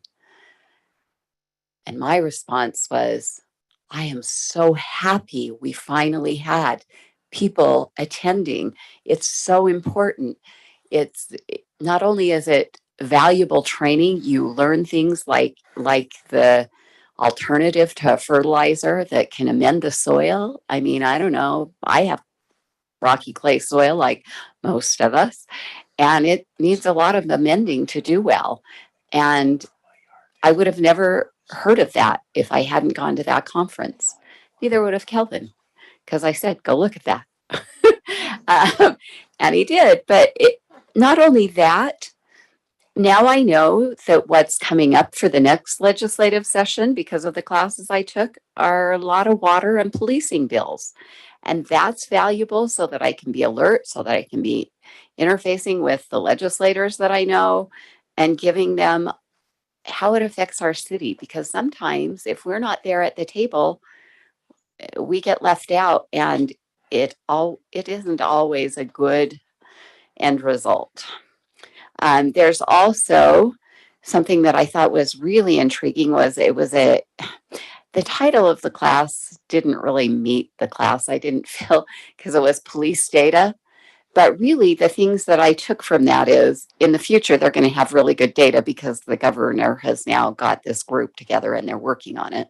So in a few days, we'll have really good data, or a few years, I mean. But really, there's a justice reinforcement incentive. And really, then that went on to a receiving center that Davis County has, and it really intrigues me because it gives the officers, instead of having to take them to jail when it's really probably a mental health or a drug issue, they can take them to this receiving center and they can get services that they need.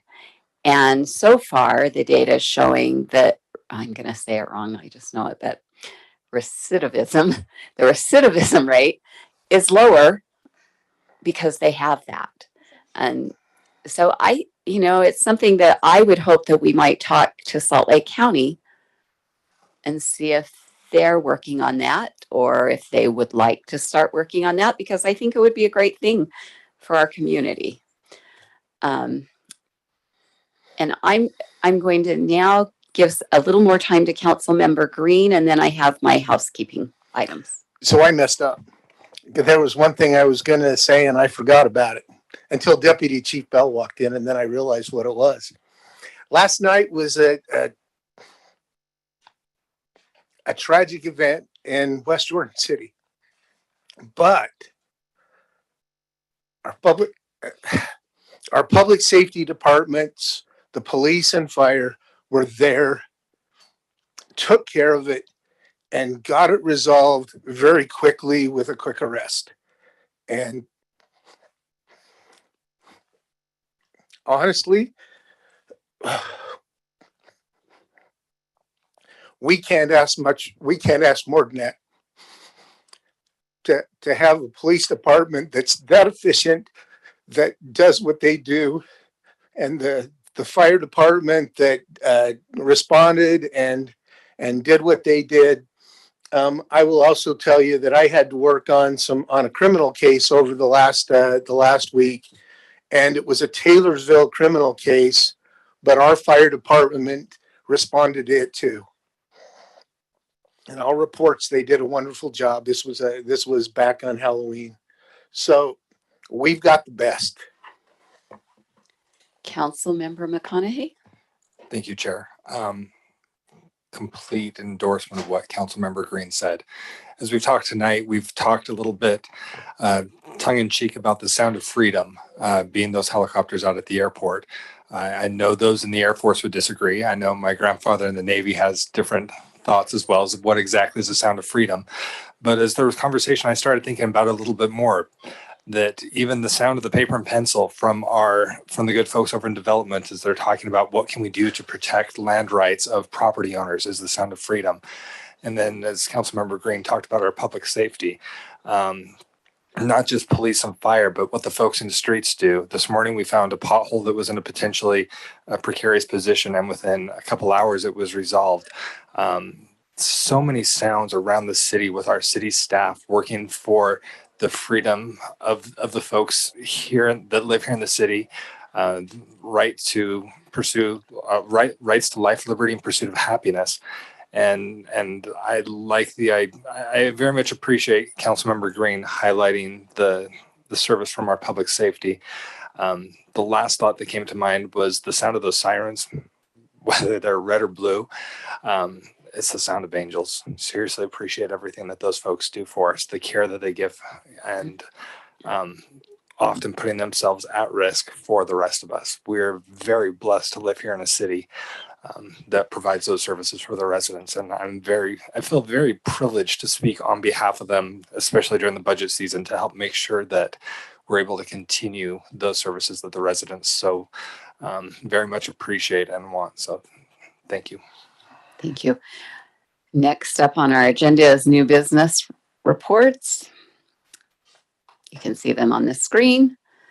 Our unfinished business. There you go. And now housekeeping.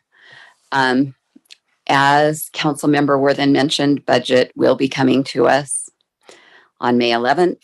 And after that, we will be holding some committees of the whole. We're probably going to be scheduling those for the off Wednesdays. There are a lot of big asks and big things that we need to discuss in that with Ms. Stack. So she has requested time. So the next thing I'd like to share in housekeeping is just and maybe I should have done it in my council report. Myself and the mayor have received a letter from a resident about short-term rentals. And my ask right now is he's very concerned because in his neighborhood, he lives where Bangor was expanded and homes were taken, and the neighborhood looks different now. And they've got at least 2 within very short distance that are just being rented out. And so he would like to know if we could come up with an ordinance basically to see, you know, what do we want? He would like to see that you, in order to run an Airbnb out of your home, that you have to live there for a certain amount of days. He sent us both Cottonwood Heights and Sandy's ordinances. So basically what I would like tonight is to see if I have enough people that are willing to have that come back on an agenda. Are we willing to have staff time on that? Yeah, maybe not. Yeah. Okay. We do have 4, Alan, that are willing to have staff time. So if we could look at maybe putting something together, Mr. Wall. Thank you. The next item of business. Before you go away, Councilmember McConaughey, if I'm not mistaken, this Saturday is the fire, isn't Saturday fire department run? Fun run. So, for everybody, if you can run, like I know McConaughey runs, he's gonna start at station 50 something and run They down to probably station start in 50 South something. Jordan. Yeah. We're not I starting in won't South be Jordan. running, but I'll meet you over here at station 52 for breakfast. So, I'll be there running. Really?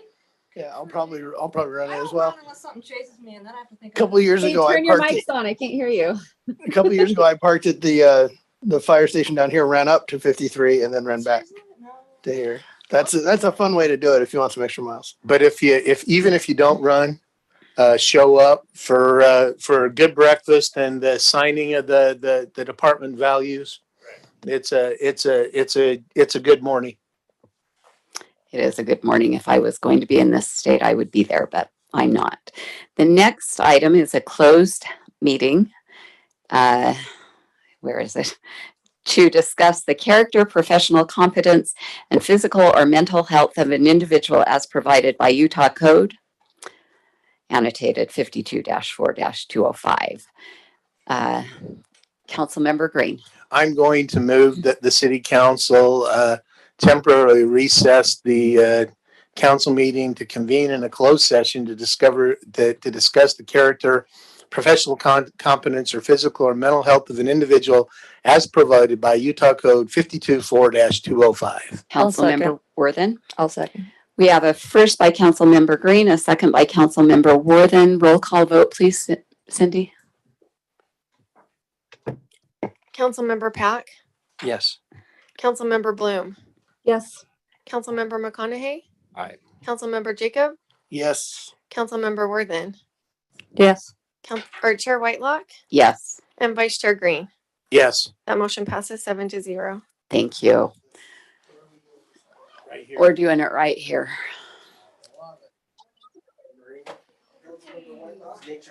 Awesome.